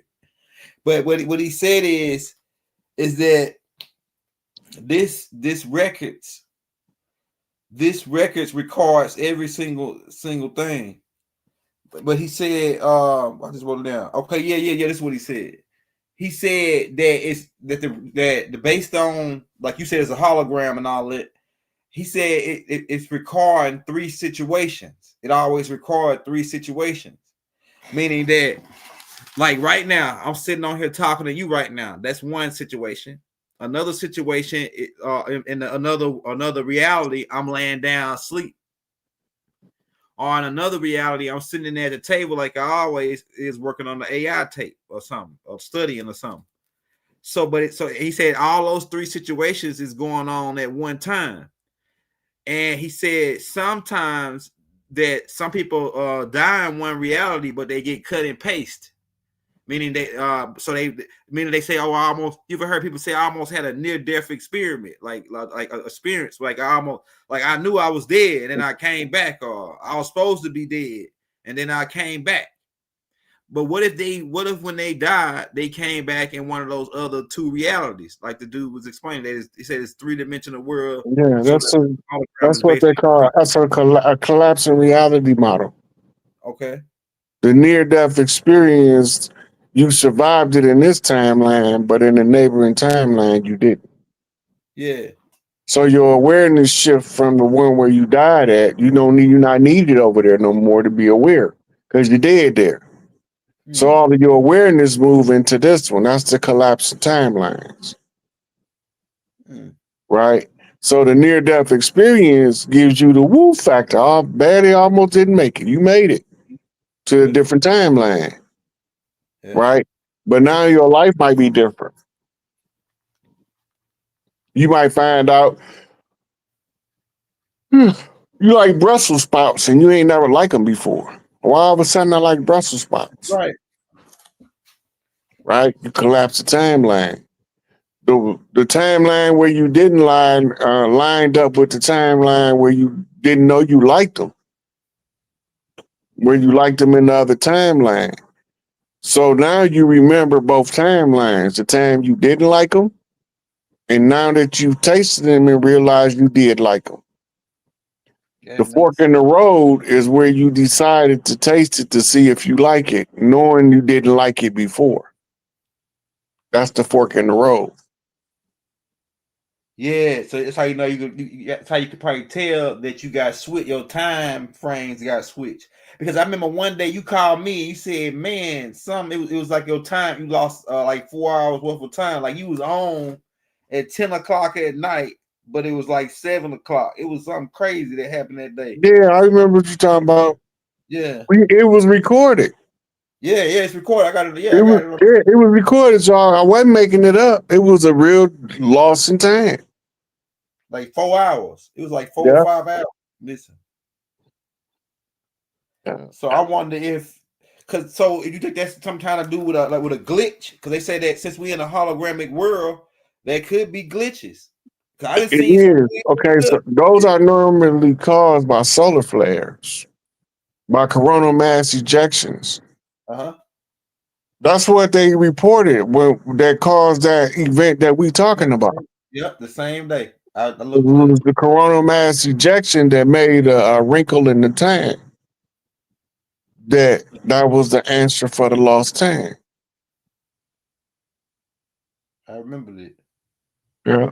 It was coronal mass ejection. That's not an uncommon phenomenon, but they don't want people to panic, so they try to make them immune to it or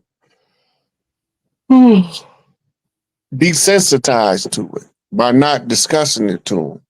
So they'll know that when it happened, oh, this is what it was. Right? Because that brings about what's called doomsday thinking. And that's the way they always describe doomsday effects. Wrinkles in time. Waves from outer space crushing the reality. Right? So once you understand that, you know that they're using it to steer a narrative.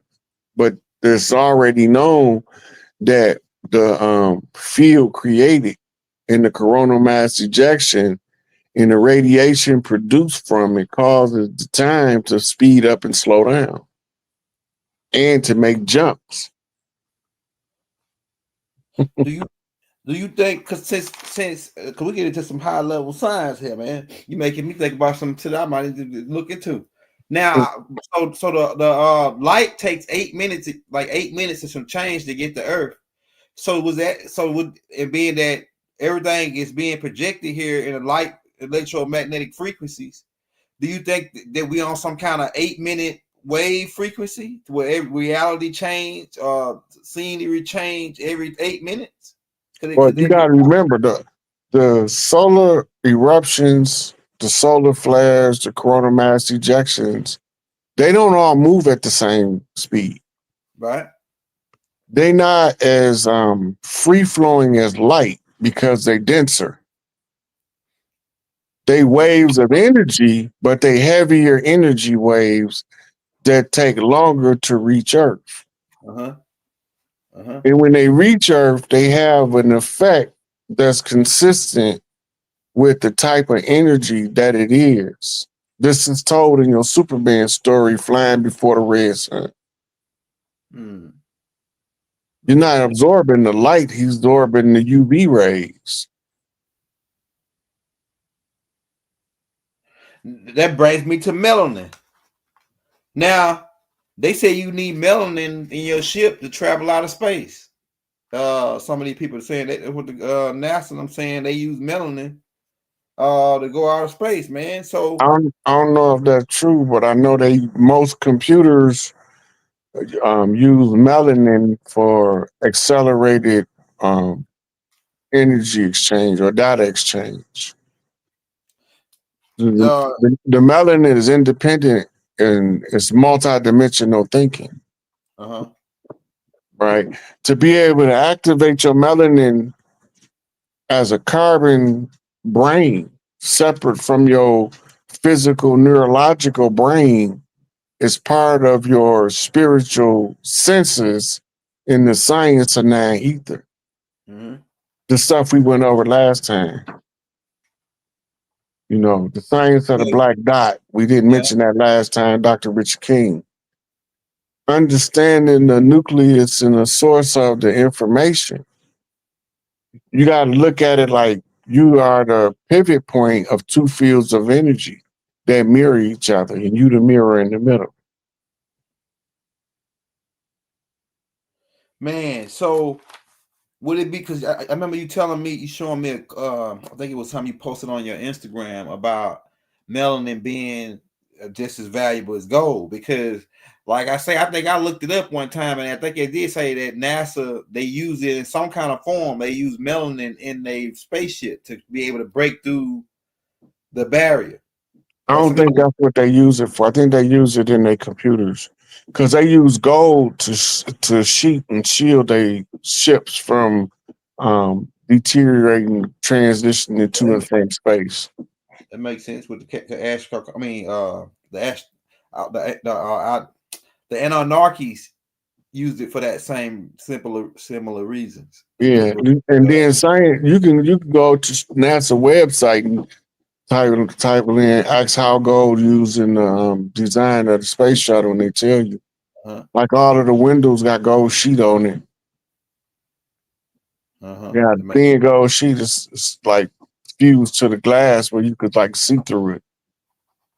But I don't know if the ships that they've been, because some of them ships they be telling us going out of space ain't going nowhere. Right. A lot of them going right over there to the ocean so they could tell us this fairy tale. Yeah, but they do have something that's taking pictures in outer space. That's not from the perspective of Earth. So we got something up there somewhere taking pictures of outer space that's not from the viewpoint you could see from Earth. So we know they're putting something up there. Now, there is a probability and the possibility they could be making all that shit up. That's so right, bro. So we got to also take that into consideration. But based on what we can see from Earth and from a position that what we can't see from Earth, it looked like it's consistent. Man, so if melanin help you go to sleep, because I know I just gave the boys one of them little kid melanin gummies. And those are a different form of melanin. That's called melatonin. Yeah, melatonin, right? That's a derivative. So you got in your brain, you have, based on your circadian rhythm, melatonin production, serotonin production.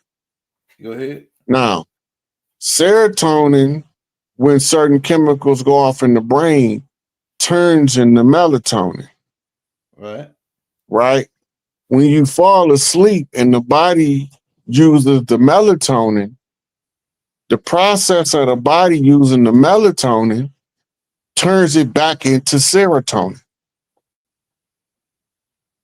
Right? So this is monitoring your sleep rhythm. Your internal wiring tells you that when your melatonin level reaches a certain level, you should go to sleep because you're going to feel so good tomorrow because your serotonin levels are going to be this high. When you have insomnia and you can't sleep, that means that you got too much serotonin that you can't activate the sleep cycles triggered by melatonin conversion,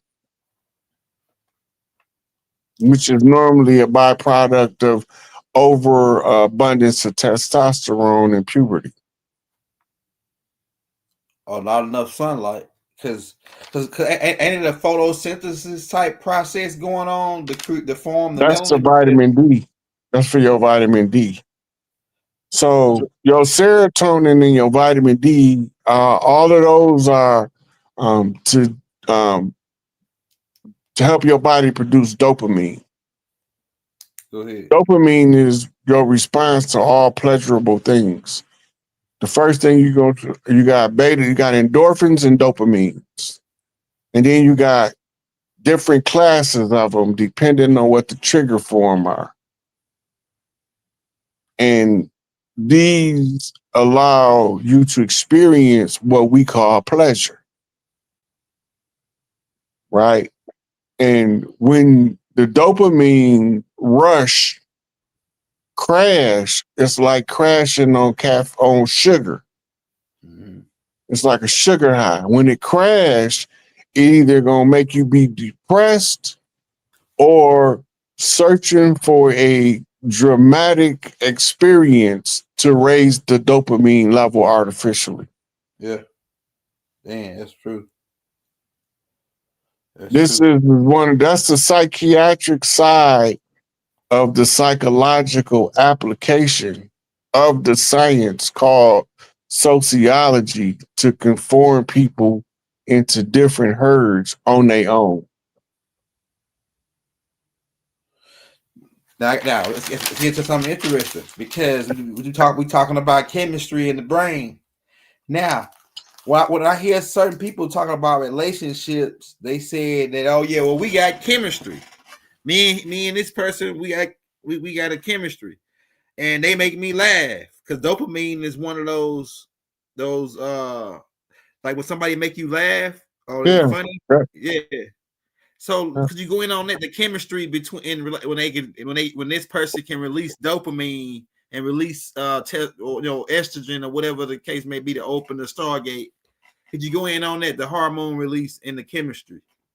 Well, love is measured by oxytocin, what they call beta endorphin, and mitochondrial elevation. When you feel the sensation of love, your mitochondrial start putting more energy into your DNA. At the same time, your brain is producing oxytocin, which is also critical in the pair bonding between mother and child at birth. And it's also oxytocin is responsible for uterine contraction during orgasm and labor. Yeah. Right? The stimulation of the oxytocin causes the euphoria of the beta endorphin to produce in the brain. It gives the brain, right, that sweeping sensation of being overwhelmed. That's why in the movies, in the old movies, they used to always show the lady faint when she see a heart throb. Yeah. Or her faint. Yeah. That's what they're expressing. That part of the oxytocin triggering the beta endorphin. Right. So now that all of this stuff is taking place in the body, you creating an artificial or short-term state that's going to have a crash. And the crash is normally defined as a separation anxiety. It becomes anxiety because you get an adrenaline rush.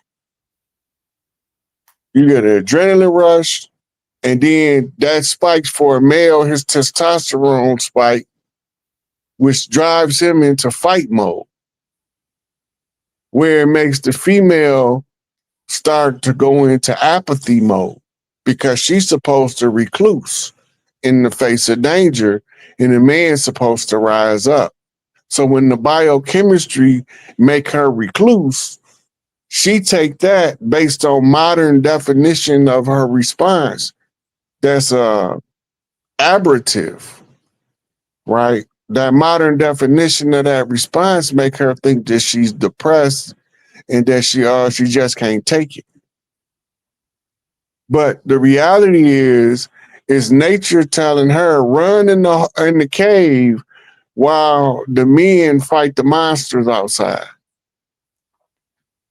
So she feel it emotionally when the love energy crash. It's the same sensation to recluse, where he want to attack. Lack of self-control turned it into a hostage situation called domestic violence. Wow, that's deep. So would that play a part in the mentality of certain types of parts, like say like a carnivore mentality or herbivore mentality? Herbivores, they're not really going out to mess with nobody. They really just herd type people. You got those type of people that they don't mess with nobody. They hang together. They protect each other, and then they like the big elephants gather around while the little elephants in the middle eating, right? And then they say, "Oh, you got to stay right here," but it's always that one elephant, mid-age elephant, that goes off outside of the pack. He's trying to bite off a tree, and then somebody bite off his ass. Some lion or something bite a piece off his ass. Could you get in on that? There's not too many things that's going to attack a full-grown elephant. Right? There's not. Now, if he's sickly and he's falling over about to die, they might help him die because he already was about to die.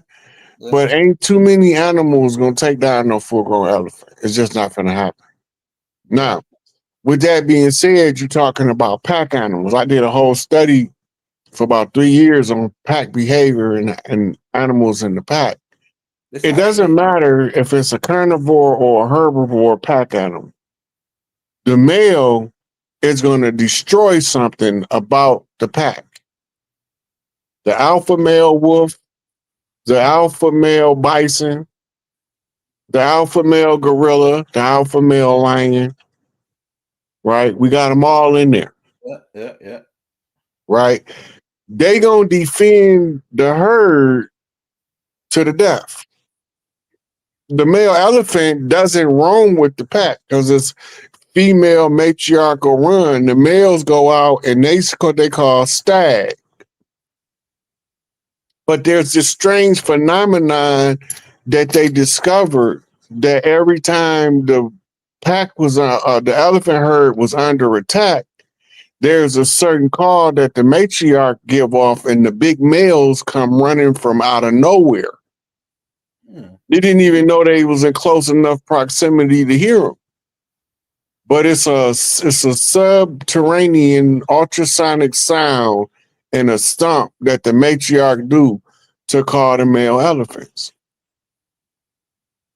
So the males roll, whether they herbivores in the form of elephant, bison, or regular cows, right? The bull run his herd. And if another bull come in there on the new, a full-grown virile bull, you can have a bullfight.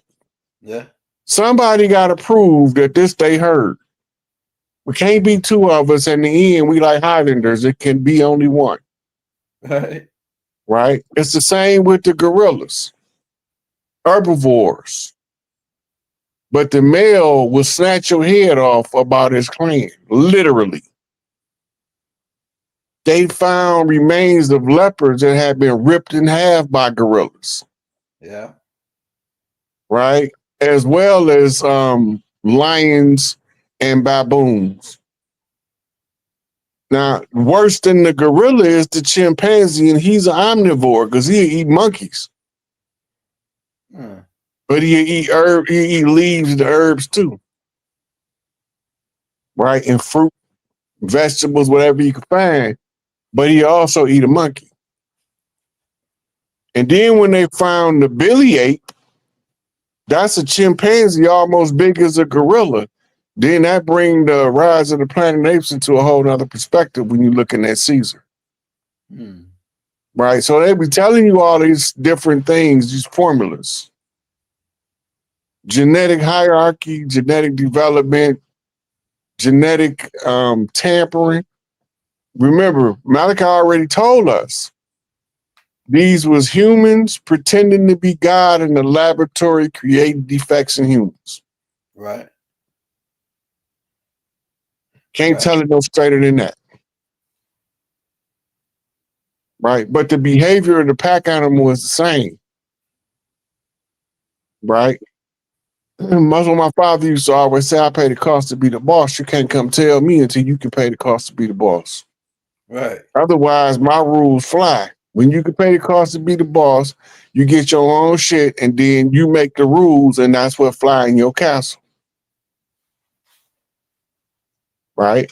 So once you then paid the cost to be the boss, then you just got to know your reward is coming. Right. Hey, we'll take a couple questions from the crowd, y'all. Hey, drop your questions in the chat if you got any questions for Chief. Hey, y'all, we got a. I was trying to hit 12,000 people. Let's see where we at now, y'all. Hit that like, hit that subscribe button, y'all. We at 7,000. We hit 10,000 last time.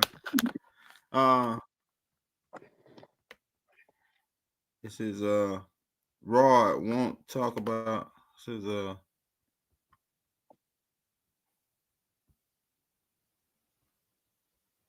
Voodoo. Somebody want to holler at your name, Voodoo, I think she's saying. I don't know who that is or how to hit him up. So I don't know what to say about that. Stone, petrified stone, the type of weapons that transfer them into petrified stone. It's not a whole lot of people that ask that particular question, but it's like a ray gun. Yeah. And what it actually do to turn you into petrified stone is it crystallizes your carbon base. And then what look like petrified is just hardened cellular structure. Right. Right. And the frequency that you hit with determines how hard the cellular level will harden. But the external appearance look like the appearance of stone, of being turned to stone, like the story of Lot's wife turned into a pillar of salt. That's talking about the petrified forest. I think it's in Arizona. Yeah, when they bust the stone off one of these giants, you can still see the veins and blood inside of it. We're crystallized. Yeah, that was good. Every time we get a major reset, see, this is just an upgrade. This is not a real reset. When this type of reality runs its course and is no longer entertaining to the gods, then like the dinosaurs, wipe the slate clean and start all over. Right. We ain't going nowhere. We eternal beings. So we wipe it all off, start all over with a whole new description of what reality is. Right. So what are your thoughts on people being cremated? My dad was, and it was shocking and unexpected to me. I was upset at first. Cremation anything that happened post-mortem is a family decision that the family make. It don't got nothing to do with nobody outside that. It's a family decision the family make, whether it's the person that's passing that make the decision or whether they have a family meeting, because cremation is an ancient burial rite. In the ancient burial tradition, the same as mummification, and the same as burying people in graves, except you're not supposed to bury people 6 feet and in boxes. You're supposed to leave them in the open earth 3 feet. That's so that right. the earth can consume and recycle their energy back into the earth. As plants. We know about the rise of divine matriarch, but this divine Big Papa energy rising as well, you feel too. Look, it can't be. Big Mama always raises the son up as the prime child, male child. That's why you got Queen Mother Seal. Big Mama and Mama have to sign off on the son. Mama can't just say, my son gonna be the king. She first got to take him to the high priestess, Big Mama. Big Mama then got to anoint him, or what they call christen him, or turn him into Christ. right? Once Big Mama turned him into Christ, their mama's duties begin to mold him into the king, right? Based on the character of the one Mama picked, and Big Mama said he was the right one, he should be receptive to the natural struggles of life, molding him into the product that he need to be to perform his life's mission. There is nobody at the top that doesn't have a function. Right.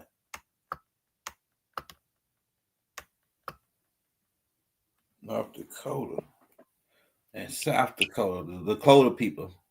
That's the Lakota people. Yeah, all that was part of Indian territory. We talking about the western side of the Mississippi, north of like the 45th parallel, Indian country. It's a lot of active history or interesting history about North Dakota and battles that the tribes had down to buffalo hunts, right? And the farmers that came from Norway, now, if you remember, you have Dutch milk farms and all that stuff. This is what they're talking about. The farmers that was given farms as part of that Ellis Island migration. The Amish. Right. Well, some of them became Amish, some of them became Quakers. Yeah. Right. And some of them just became farmers and participated in the general system.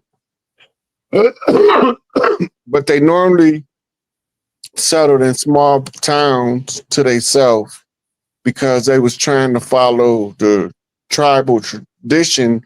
When you come to the land, you're welcome to make a settlement under your own vine and fig tree. Noble Drew Ali taught it.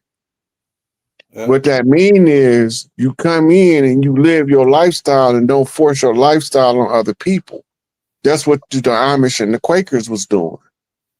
The Quakers became corrupted by the Crown of England using all of their discoveries about helping people overcome difficulties, creating basically the structure to create prison, stolen from the internal workings of the Quakers in Pennsylvania. They own most of the prison today.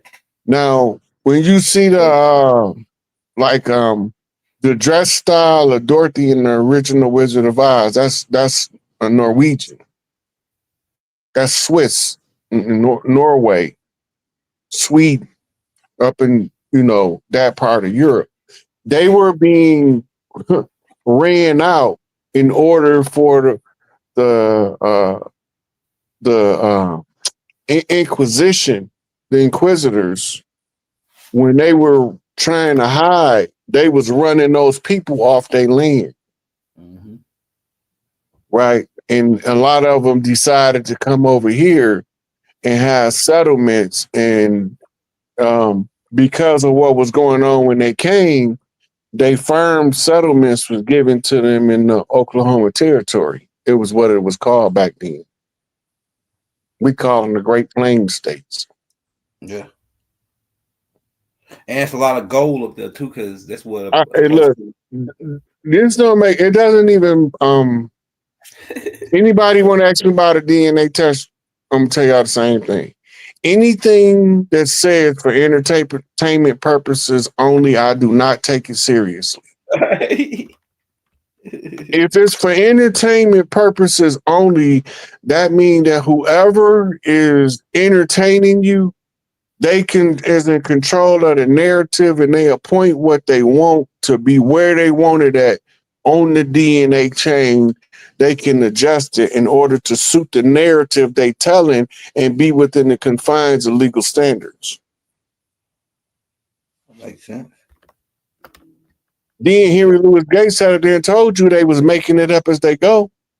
Then the other dude from the other place said that they was testing like something like 0.01% of all the DNA in your body to determine who your ancestry was. That all that stuff is retarded. And that dude said that, yeah, he said they came, that one dude, they was doing it from Harvard. They were from Harvard. The same guys that's telling us about the 12-mile mother shit. The guys that said, oh yeah, you know, we really just were making stuff up to make some money. And the guy came out and said it. The main guy that started the DNA thing said that, Yeah, 21andMe, Henry Louis Gates, when he was talking about Oprah declaring herself Zulu, and he said, can't nobody take no piece of spit and tell you who your tribe is on the other side of the world. That's ridiculous. Yeah.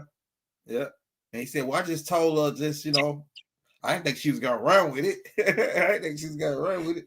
That's crazy. So they asked why burial is 6 feet deep. Yeah. That's called the devil's standard. The DIVIL standard is also the DOUBLE standard.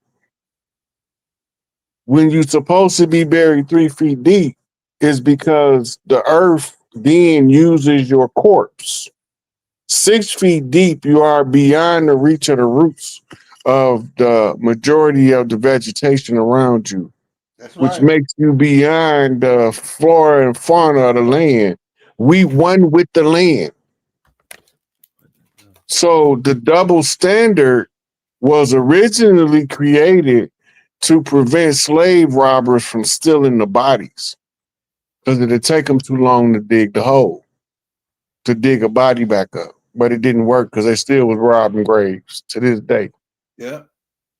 Tomb Raiders. Call them Tomb Raiders. We was talking about that last time while I was saying that my ancestors must have been some powerful dudes. If they wrote down some shit on a tomb and said, whoever disturbs this tomb, his ass crack gonna explode. His eyeballs gonna pop out. There, exactly to the fucking T. Everything they said, it happened to the guy that went in there. Yeah. So the 6 feet is the number of man. Okay. The Masonic number for man. And when the patriarchy took over, the harmony of earth is reliant on the cycles of life. The patriarchy take over, he had to interrupt the natural cycles of life in order to hijack the cycles. By putting you beyond the ability of the earth to use your biology to regenerate your energy on the earth, it slows down your progress in your energy field enough to allow them to impose their will on your descendants. Basically, it's conjure work. Somebody said Life's mission. If you're gifted at so much, how can one determine what to focus on? Most people that learn a lot of different things and is gifted to be good at them are normally later in life going to find a way to teach that. That's developing a teacher, a professor. The average person only learn one thing in their lifetime, how to work. The people that's naturally driven to learn with a lot of different subject interests enough to master them. Like, I didn't know I would be as good as I became with remote viewing, forensic profiling, handwriting analysis. I didn't know that stuff was going to ever be of any use to me. I was just studying my enemy, studying me. So while I'm studying my enemy, studying me, I'm developing skill sets that allow me to see stuff that other people don't see, so then I could tell you everything they doing, right? And this is how the remote viewing ties into the codes that's into the articles in the news. Just like I told people on my Facebook page, everything I post on Facebook not supposed to be true. Some stuff I'm posting because there's codes in it if it ain't true. Yeah. Right? But it's certain codes in it and then once you start doing it, it become like a autonomic response. You see a code, you post the post. You share the post because you recognize the code. And I'll say, if you don't know how I teach and how I read code, don't come on my page telling me what to post. Right. Right? Because then you're going to make that scorpion stinger come out and I'm going to sting your ass. But that's the reality of it is if you don't know how I teach and you don't know how I read code, you can't tell me that just because something is fundamentally not true or that is produced using AI, that I can't see a code in there that I need to share it because somebody else is also going to recognize the codes. What is the origin of the dragon in the map below South America, right above Antarctica? That's actually talking about the energy from the Draco Star constellation. You got to remember, Australia is called the Queensland, right? Antarctica is right under Australia on the map. But really, Antarctica is on the top of the earth next to Australia, right? The Australia design of the continent is the shape of the Ashanti stool of the sacerdotal seat of the Ashanti tribe. Now, my question to myself when I seen this is, why would a whole continent look like a stool of authority from a tribe on the other side of the world? And why are they so similar? But anyway, so when they showing you the dragon on the map, they showing you the flow of the energy from the Draco constellation as it creeps across the earth. This is your Apophis, the great dragon in Revelations. The dragon waiting at the to devour the baby. The mother is Virgo. Virgo is protected by Scorpio. The claws of Scorpio is the balance and scales of the Libra. Right? So it's telling you aspects of the holy drama again. Right? And then as you start seeing that the mythology, because this came through Roman Norse and Greek mythology, when we talking about the stars, we're telling you who's controlling the narrative. Because the one who controlled the stellar narrative from these systems, the Norse mythology, the Roman mythology was controlled by what we call the dirty Moors. Right. The Greek mythology, before they fell to Rome, was controlled by the Egyptians, what we call the righteous Moors.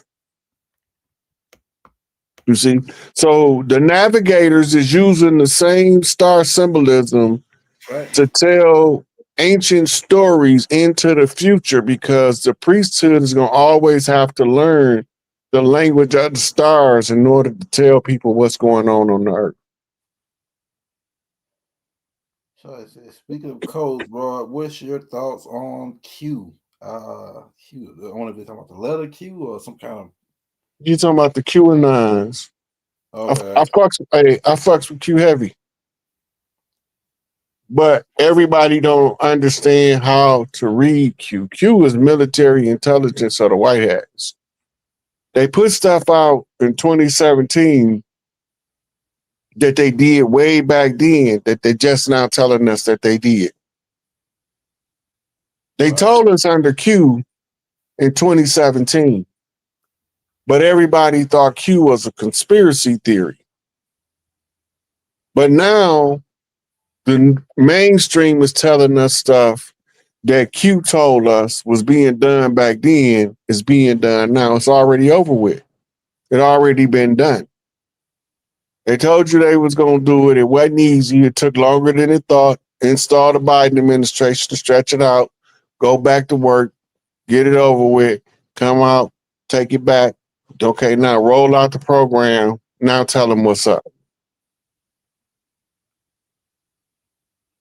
So if you know, like, there's some people that been following Q for so long that they can read Q like I read current events, astrology, and tarot cards.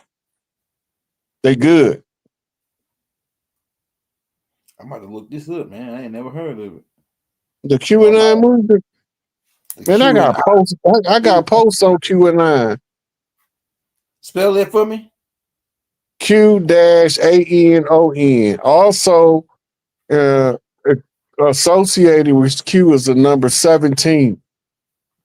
All right. Rick James, bitch. I'm gonna look. 17. AI on the QAnon, reading QAnon. Oh man, QAnon is a whole rabbit hole. Yeah, I'm gonna take that. I like rabbit holes now.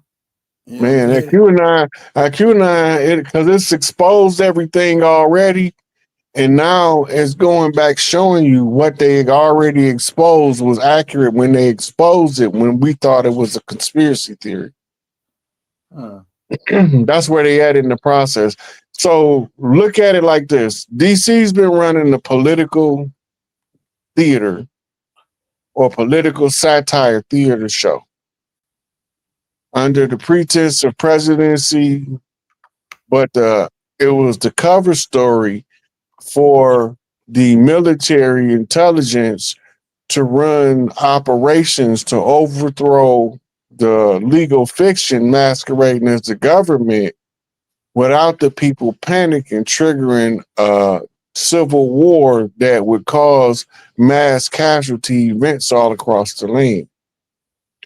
While this is going on, this process is continuity of government, because once Obama became president, America officially failed because they put a foreigner in office. Right? When America fell to a foreign agency, in this case, based on what Barack said, the foreign agency he was beholden to was he had a contract between Kenya and the country of Morocco to take over America. It was a Moorish contract to seize power from the tribes of the land, and that nobody would ever believe that the tribes of the land would realize who they was if they gave us somebody that looked like us as the head of state, as the coup de grace. And this is a program that was written by George Herbert Walker Bush team. He's been working on this since he declared himself King George I of the United States. Right? Once he did that, which you can find that written about in Behold a Pale Horse. But once he did that, that put military intelligence on notice that there's somebody internally attempting to take control or take over the United States from inside. The tripartite system, the legislative, executive, and judicial system, was supposed to be a system of checks and balances to prevent it from happening. But playing the long game, they appointed to the Supreme Court and lesser courts people that was beholden to the agenda and taking the payouts of the Federal Reserve and foreign lobbyists as the way to steer us into a disastrous position of government to make it easier to take over. The internal sentiment of people who disagree based off skin complexion is the tool that they played on in order to create a charismatic cross-cultural phenomenon as a Barack Obama by making him become a rock star president following a jazz president in Bill Clinton. Right? Remember, Clinton played the saxophone. We be forgetting about that. So he was the jazz president. He was also Mr. Snowman, as in the original one who snowed all over Arkansas in the cocaine trade of the CIA. Right? Everybody in Arkansas know he was heavy in the dope game, selling narcotics, cocaine, all throughout Arkansas, making money hand over fist. It's not a secret. Like Arkansas, people in Arkansas know they over there right now. There's a couple people in Arkansas watching this talking about, yeah, he show was over there selling that dope. Yeah. And he had the sheriff bringing it, transporting it from him. That's why he ain't never get caught. He had law enforcement and military transporting the dope to him and taking it to where it needed to be. That's why he never got caught. They know the whole pipeline. Right? It's not a secret. He got illegitimate children running around Arkansas with melanated women. Your jazz president. Obama is your quintessential gender neutral, cross-dressing, harmless black male president. Pushing the gay agenda. The gay agenda was paid for by some billionaires who just so happen to want the homosexual lifestyle to be the predominant lifestyle so they can make it legal to have sex with little boys, sponsored by a group called NAMBLA, North American Man Boy Love Association, and another group called Log Cabin Republicans that also consists of a lot of Democrats. They go into upstate Maine in the log cabins and have sex with kids. We know the whole story. But somebody had to be able to put it all together in order to bring it out in the open, in order for us to get some order across the land. It just so happened that the person that the people it looked like us was most respecting in the 80s and 90s happened to be a guy named Donald J. Trump. And because he did work for us in our community, we figured that, well, maybe he can do some work for us in their community. Put him in office. And 45 was born. Now he's 47, but don't forget he was also 46. But if you don't know the game of war and politics, you won't never know that the whole Biden administration was a theatrical performance to conceal a top secret military operation during the transitional government in order for us to take the government back from foreign powers and put it back in the hand of domestic interests. The domestic interest can only be the people organic and original to the land because it all belonged to us in the first place. Everybody else here is just visitors and guests that we welcomed into the land that took advantage of our kindness for a weakness. Now we now they finna experience our don't give a fuck because you fucked with us the wrong way energy. So don't come crying talking about what you think you deserve. Get in line. If your name ain't on the list, you're getting pushed off the cliff. Just let it be known. If your name ain't on the list, you're getting pushed off the cliff. If they can't find nobody to do the pushing, don't worry about it, because I'll do the pushing for you. So I'm with it. Hey, this is Sparta. After we look back at the Queen said, oh, my mama say get him. Mama say get him. Oh, it's over. You ain't gotta tell me nothing else. Man, if my mama tell me to jump on somebody, man, come on, man. It's enough though.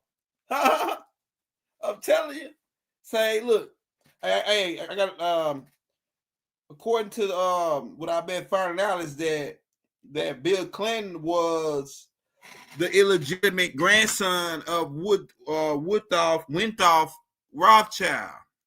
And that's how, because he was the governor of Arkansas, and then Bill Clinton became right up under that line.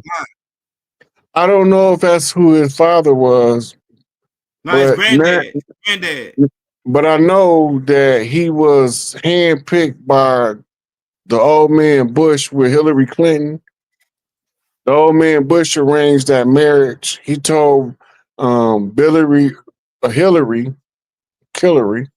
he told her that she couldn't be a Republican. She had to be a Democrat because she needed he needed Bill in the Democratic Party, and he needed him to have a wife, but he needed her to be on the same page. That was an arranged marriage to begin with. Right? Then he also handpicked Barry Sotoro based off of assassination training that he went through. We got to remember, all of those boys from Brazil was not Hitler clones. They was Akhenaten clones. And they was raised in the Philippines because they didn't stick out. Some of them raised in Hawaii. That's why he keep popping up in all these places.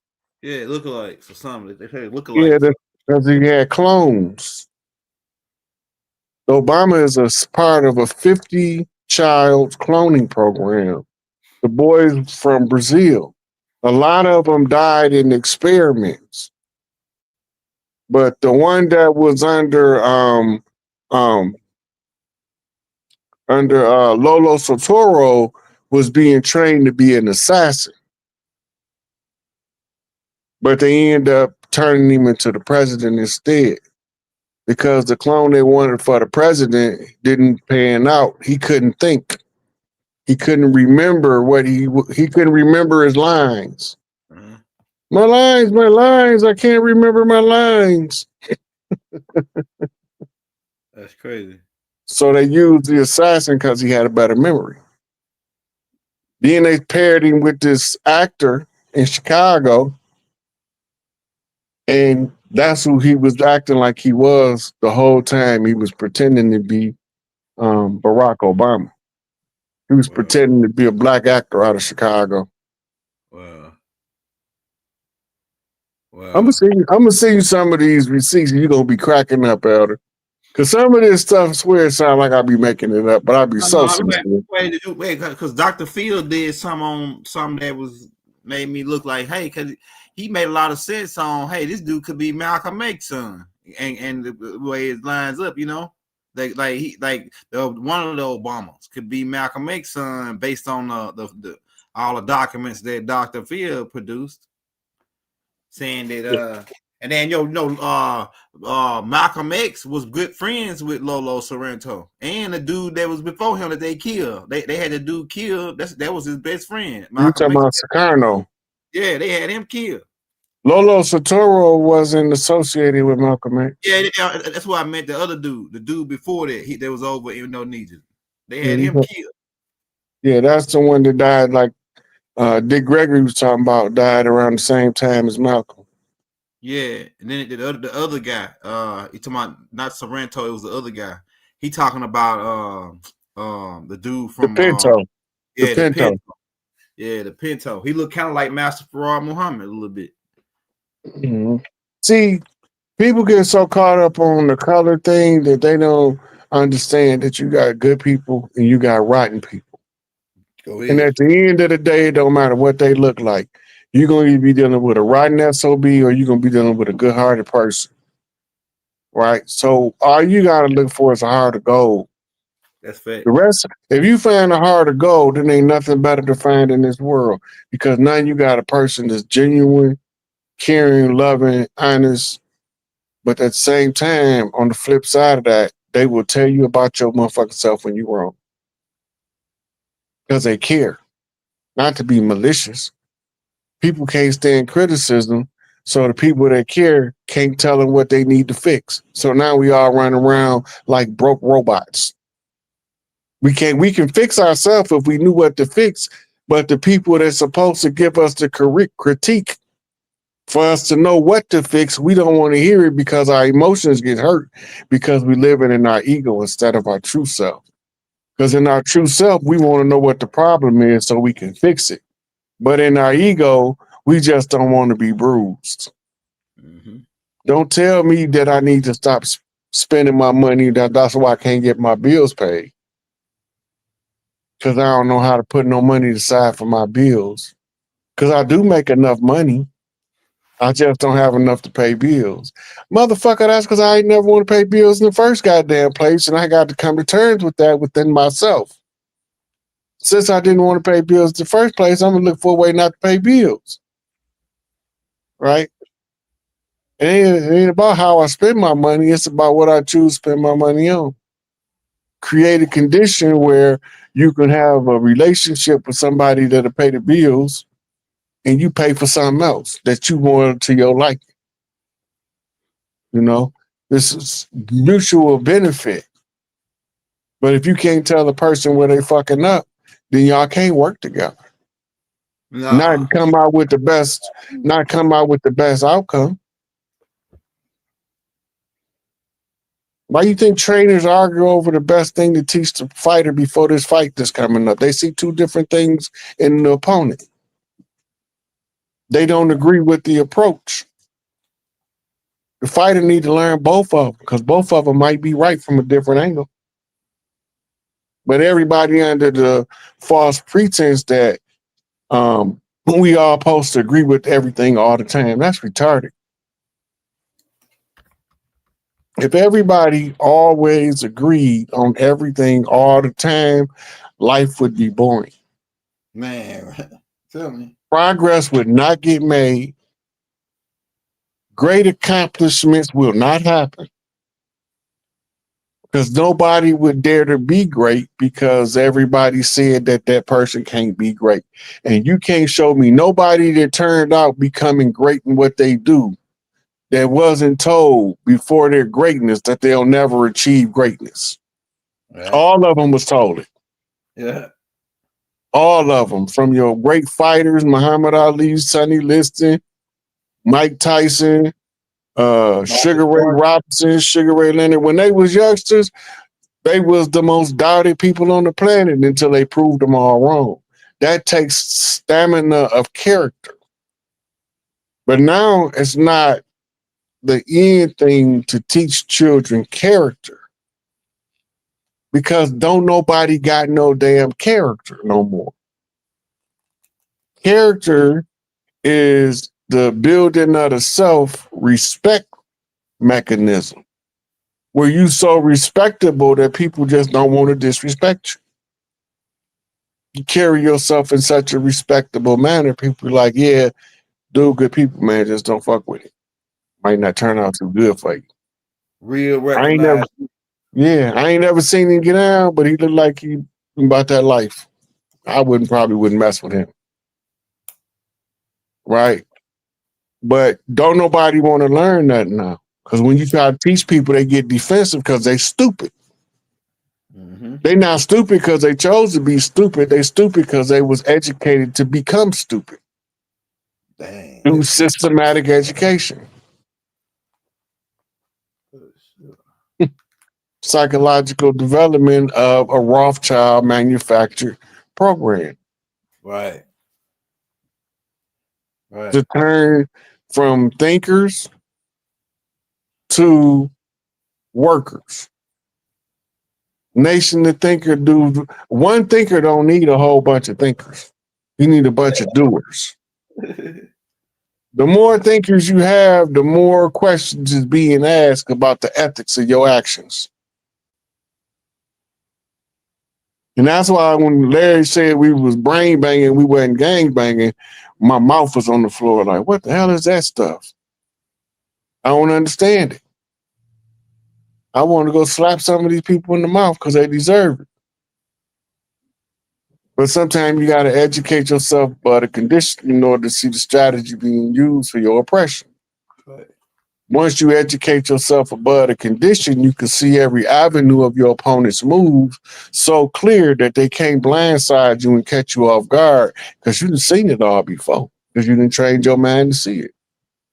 Now you can't unsee it. You automatically see the advance in the approach. Hey, these motherfuckers come on this bullshit. You see it coming before it get there. Oh, I don't even want to be here when he get here. I'm out. Avoid the shit before it happens. You already know what's coming when you heard that man's name. I've noticed. But you got people that love him too. Just remember that. Well, the person that you hate the most got people that love them too. People that hate you the most got people that love their dirty draws. That's crazy. But that's reality, though. Yeah, it is reality. That's crazy, but it's reality. It's true. I seen Stone Cold Killers. All the dudes scared of him, and all the women love him. Yep. and I don't give a F about him one way or the other. Yeah. I don't want his woman, and I don't care about them dudes that's scared of him. He they bully, not man. But then they'll find out why he ain't hard to kill when he messing with me. He thought he was Steven Seagal till he was marked for death. Then he found out he wasn't above the law of redemption. Right? Because we got a right to defend ourselves against all enemies, foreign or domestic. And turnabout fair play. So if he attempt to grab my throat and I chop him in his goosing pipe, don't say he didn't have an opportunity to leave me alone. And just like he had an opportunity to leave me alone, I had an opportunity to stop him from bothering me, and I took it. Hey, that's the name of the game.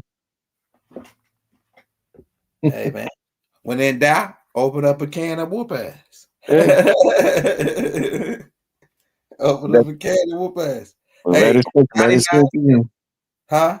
I said, then let it sink in. Walk with caution before you be rapid with caution. Tape, that is. Crime scene at hand. Hey, man. On that note, we could drop the mic and walk off stage. Hey, y'all TV, man. If y'all want to hit that like, man. We got about 2,000 people in here, man. We was trying to get 12,000, man. Well, we got more than we had about probably like about almost 10,000. You ain't gonna know till you get off the show. Well, really, I can see right now it's like almost 9,000. So, yeah. So, hey, everybody on here right now, we got about 2,000 right now that we can see. Hey, we can get everybody to send Rod $5 to hold them down to the next time we come back. That'll put them in the game. If we could get everybody to send them $1. If you don't got a $5, send them $1. If you really want to put them in the game, you say, man, I like, man, Rod, my man. Send them 100. Put them in the game. 100 gonna put them all the way in the game.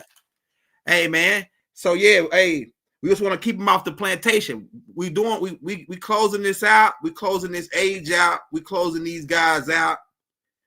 We pretty much got them by the balls. They pretty much got to run our stuff and go. Ain't nothing else to talk about with them no more. Ain't no more treaties. We don't want to do no more treaties. We ain't signed. We don't want to meet nowhere to talk nothing out. None of that. Just run our stuff, run Big Momma stuff, and kick rocks. You know what I'm saying? That's how we feel. Yeah, we already tried talking with them. We made treaties with them, and none of it worked. We done with that. Yeah. We canceled their treaties for fraud and non-performance. The fraud is the fact that they never intended to fulfill the treaties. Right. That means they made the treaties under false pretenses. Fraud vitiates all contracts. The awareness of the fraud is the fact that history shows us that they never honored a treaty they signed. That's fact. Nobody was able to produce a treaty that they actually honored with any of the organic original people, but they was able to find plenty filed out of Indian treaties that they honored surrendering the rights of the organic original people. Right. Them the only ones they honored. That don't got nothing to do with us. That's between the colonizer and his slaves. But what they came with, none of the ones that our people made for the ceasefire down to the George Washington Challenge. In the George Washington Challenge, they cheated because they wasn't supposed to keep murdering us. And guess what they did? Kept murdering us. In the hood. We got the bodies to prove it. And the actors involved in it that thought they got away. Right? They gonna eventually come to the surface who did it. Yep. I'm talking about Prince Lowe off west side of Chicago. Folk Corner Hustler. They tried to set him up with the same exact move they set Angel Bay people up with. Yeah. Buying a rocket launcher. And when he say this sound vaguely familiar to itself, I ain't going for it. They decided the gig is up. They caught He gonna expose the COINTEL operation and foreign fabricated connections of these people in order to show them we still did the same thing. That's exact MO that they got Angel Bay people with, only they murdered Prince Lowe. Right. Right. And don't nobody believe anybody done it but the police, because the police had the biggest motive out of everybody, because that's who we was feuding with, because the police been our enemy since day one. Right. Right. Then again, that Prince Lowe case gonna expose Angel Bay case, because it's the exact program, the same government operation, which mean it was the same kind of setup. Right. Which is the same pattern to fabricate a case in order to falsely charge Angel Bay with some BS that they created. Right. And the list goes on. We ain't gonna do this all day, but the list goes on. But at the end of the day, it's all gonna come out that everything that they thought they got away with is gonna come back to bite them in their ass. We not having no sympathy and no remorse that we didn't get when we was going through struggle. Facts. So if you want it, you go get it from the people that should be getting it with you. Because far as I'm concerned, y'all can all get the guillotine. Our judgment will be stern. What that mean, Rod? And for their establishment, they will suffer devastating consequences. Devastating. Yeah, I like that. Devastating. This is one clip I got on IG where this Chinese guys talking about they want to bomb China. If U.S. want to bomb China, he said it was funny. He said if U.S. bomb China, they will suffer devastating consequences. He said China's policy is clear: we will not fire the first shot, but China will not allow you to fire the second shot.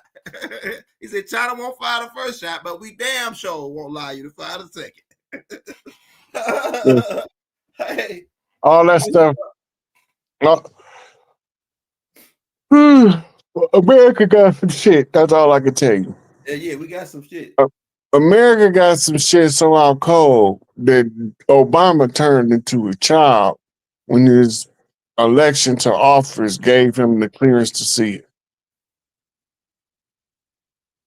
He came out and did a speech at the United Nations and dared them motherfuckers to come over here and do something with the stuff we got.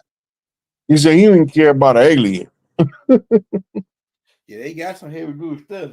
They got alien technology. They got, man, look, I got a video of them fighting some reptilians on the ground, and they shooting the military, the military, they were shooting some that shot a big old plasma ball out of it at this reptilian.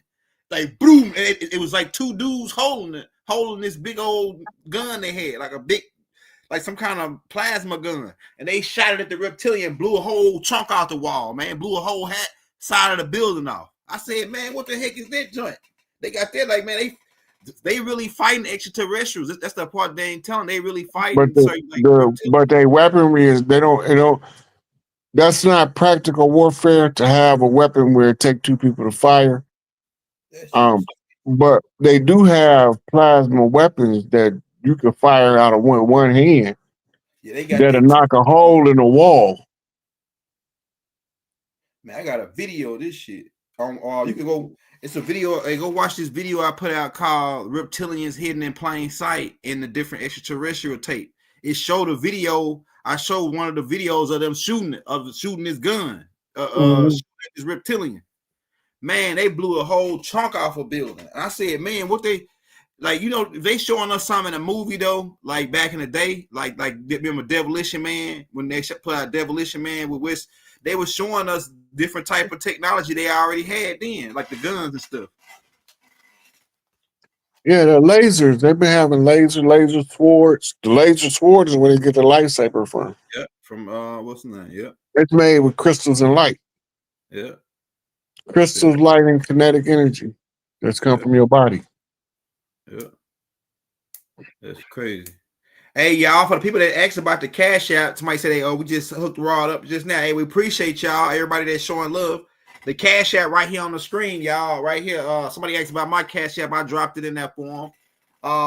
Hey, man, we appreciate y'all for coming out to kick it with us. And as soon as if we get some information that's game changing, we'll go live right then on it and share it with you and break the codes down on it. Right now, like I said, the government's still shut down. We're going on the day 13, day 15. Stuff gonna start to get shaky. Trump already prepared for this over thing, whatever. So we don't know if people gonna go because people complaining about they ain't got their food stamps and other things. So we're gonna keep you updated, man. As always, we thank you for tuning in. Y'all on TV, you want to say something before we get out of here, Rod? No, just know that the government might not open back up. That's what I think. Because the government was established under fraudulent pretenses, and they was using extortion, espionage, and flat out treason and theft to take the money from our hardworking taxpayers who's never was supposed to pay taxes to begin with. That's right. Right. That's right. Go back, pull up the Declaration of Independence. Everything that was a grievance in the beginning of the 13 colonies is the same grievances we have now. That means we went from being under the control of the Crown of England to being controlled by the Crown of England. Dang. That's like that. Oh.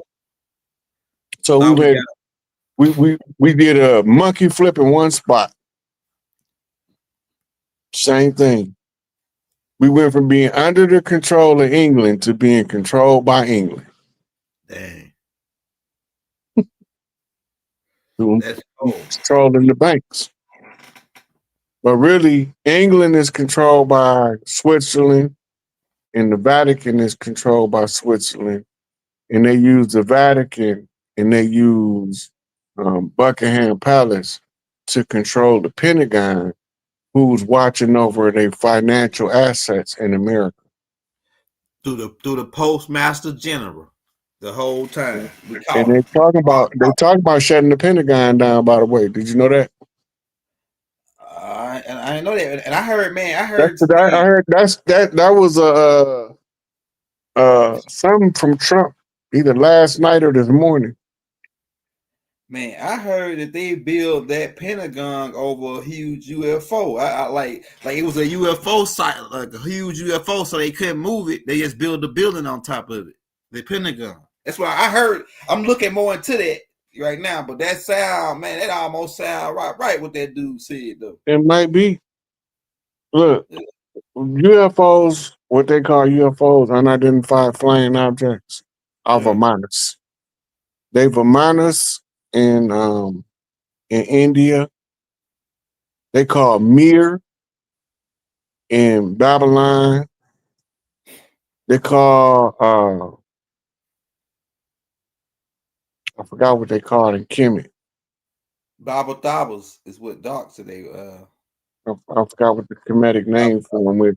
But if they were called these names 10,000 years ago, why in the hell would they be unidentified today? Because of the church? Well, yeah. So you playing a game of control the narrative, right? When you get to tell the story that make you look like you the one who belong in power, and you might rock the one who belong in power asleep. When he wake up from his nap, he gonna realize, hey, wait a minute, oh, you just the jester pretending to be the king. I'm the king for real. Vamos. Adios. Arrivederci. Take us on out. Hey, man, as always, we love you for coming out. We thank you. We'll be back, y'all. Peace. Free all the political prisoners. Free the master teacher, Dr. Malachi Z. York. Free Jeff Ford, Larry Hoover, H. Rap Brown. The list goes on, man. We putting in that work. non-stop picking at this devil, trying to we're gonna keep beating on the beast. Like so I heard somebody say that, hey, keep beating that beast, man. Keep beating that beast, bro. Keep beating the beast. I'm just telling y'all what they doing. Keep beating that beast. Let's get it. Hey, we out, man. One love. Wadu. Wadu. Never have it been made so clear.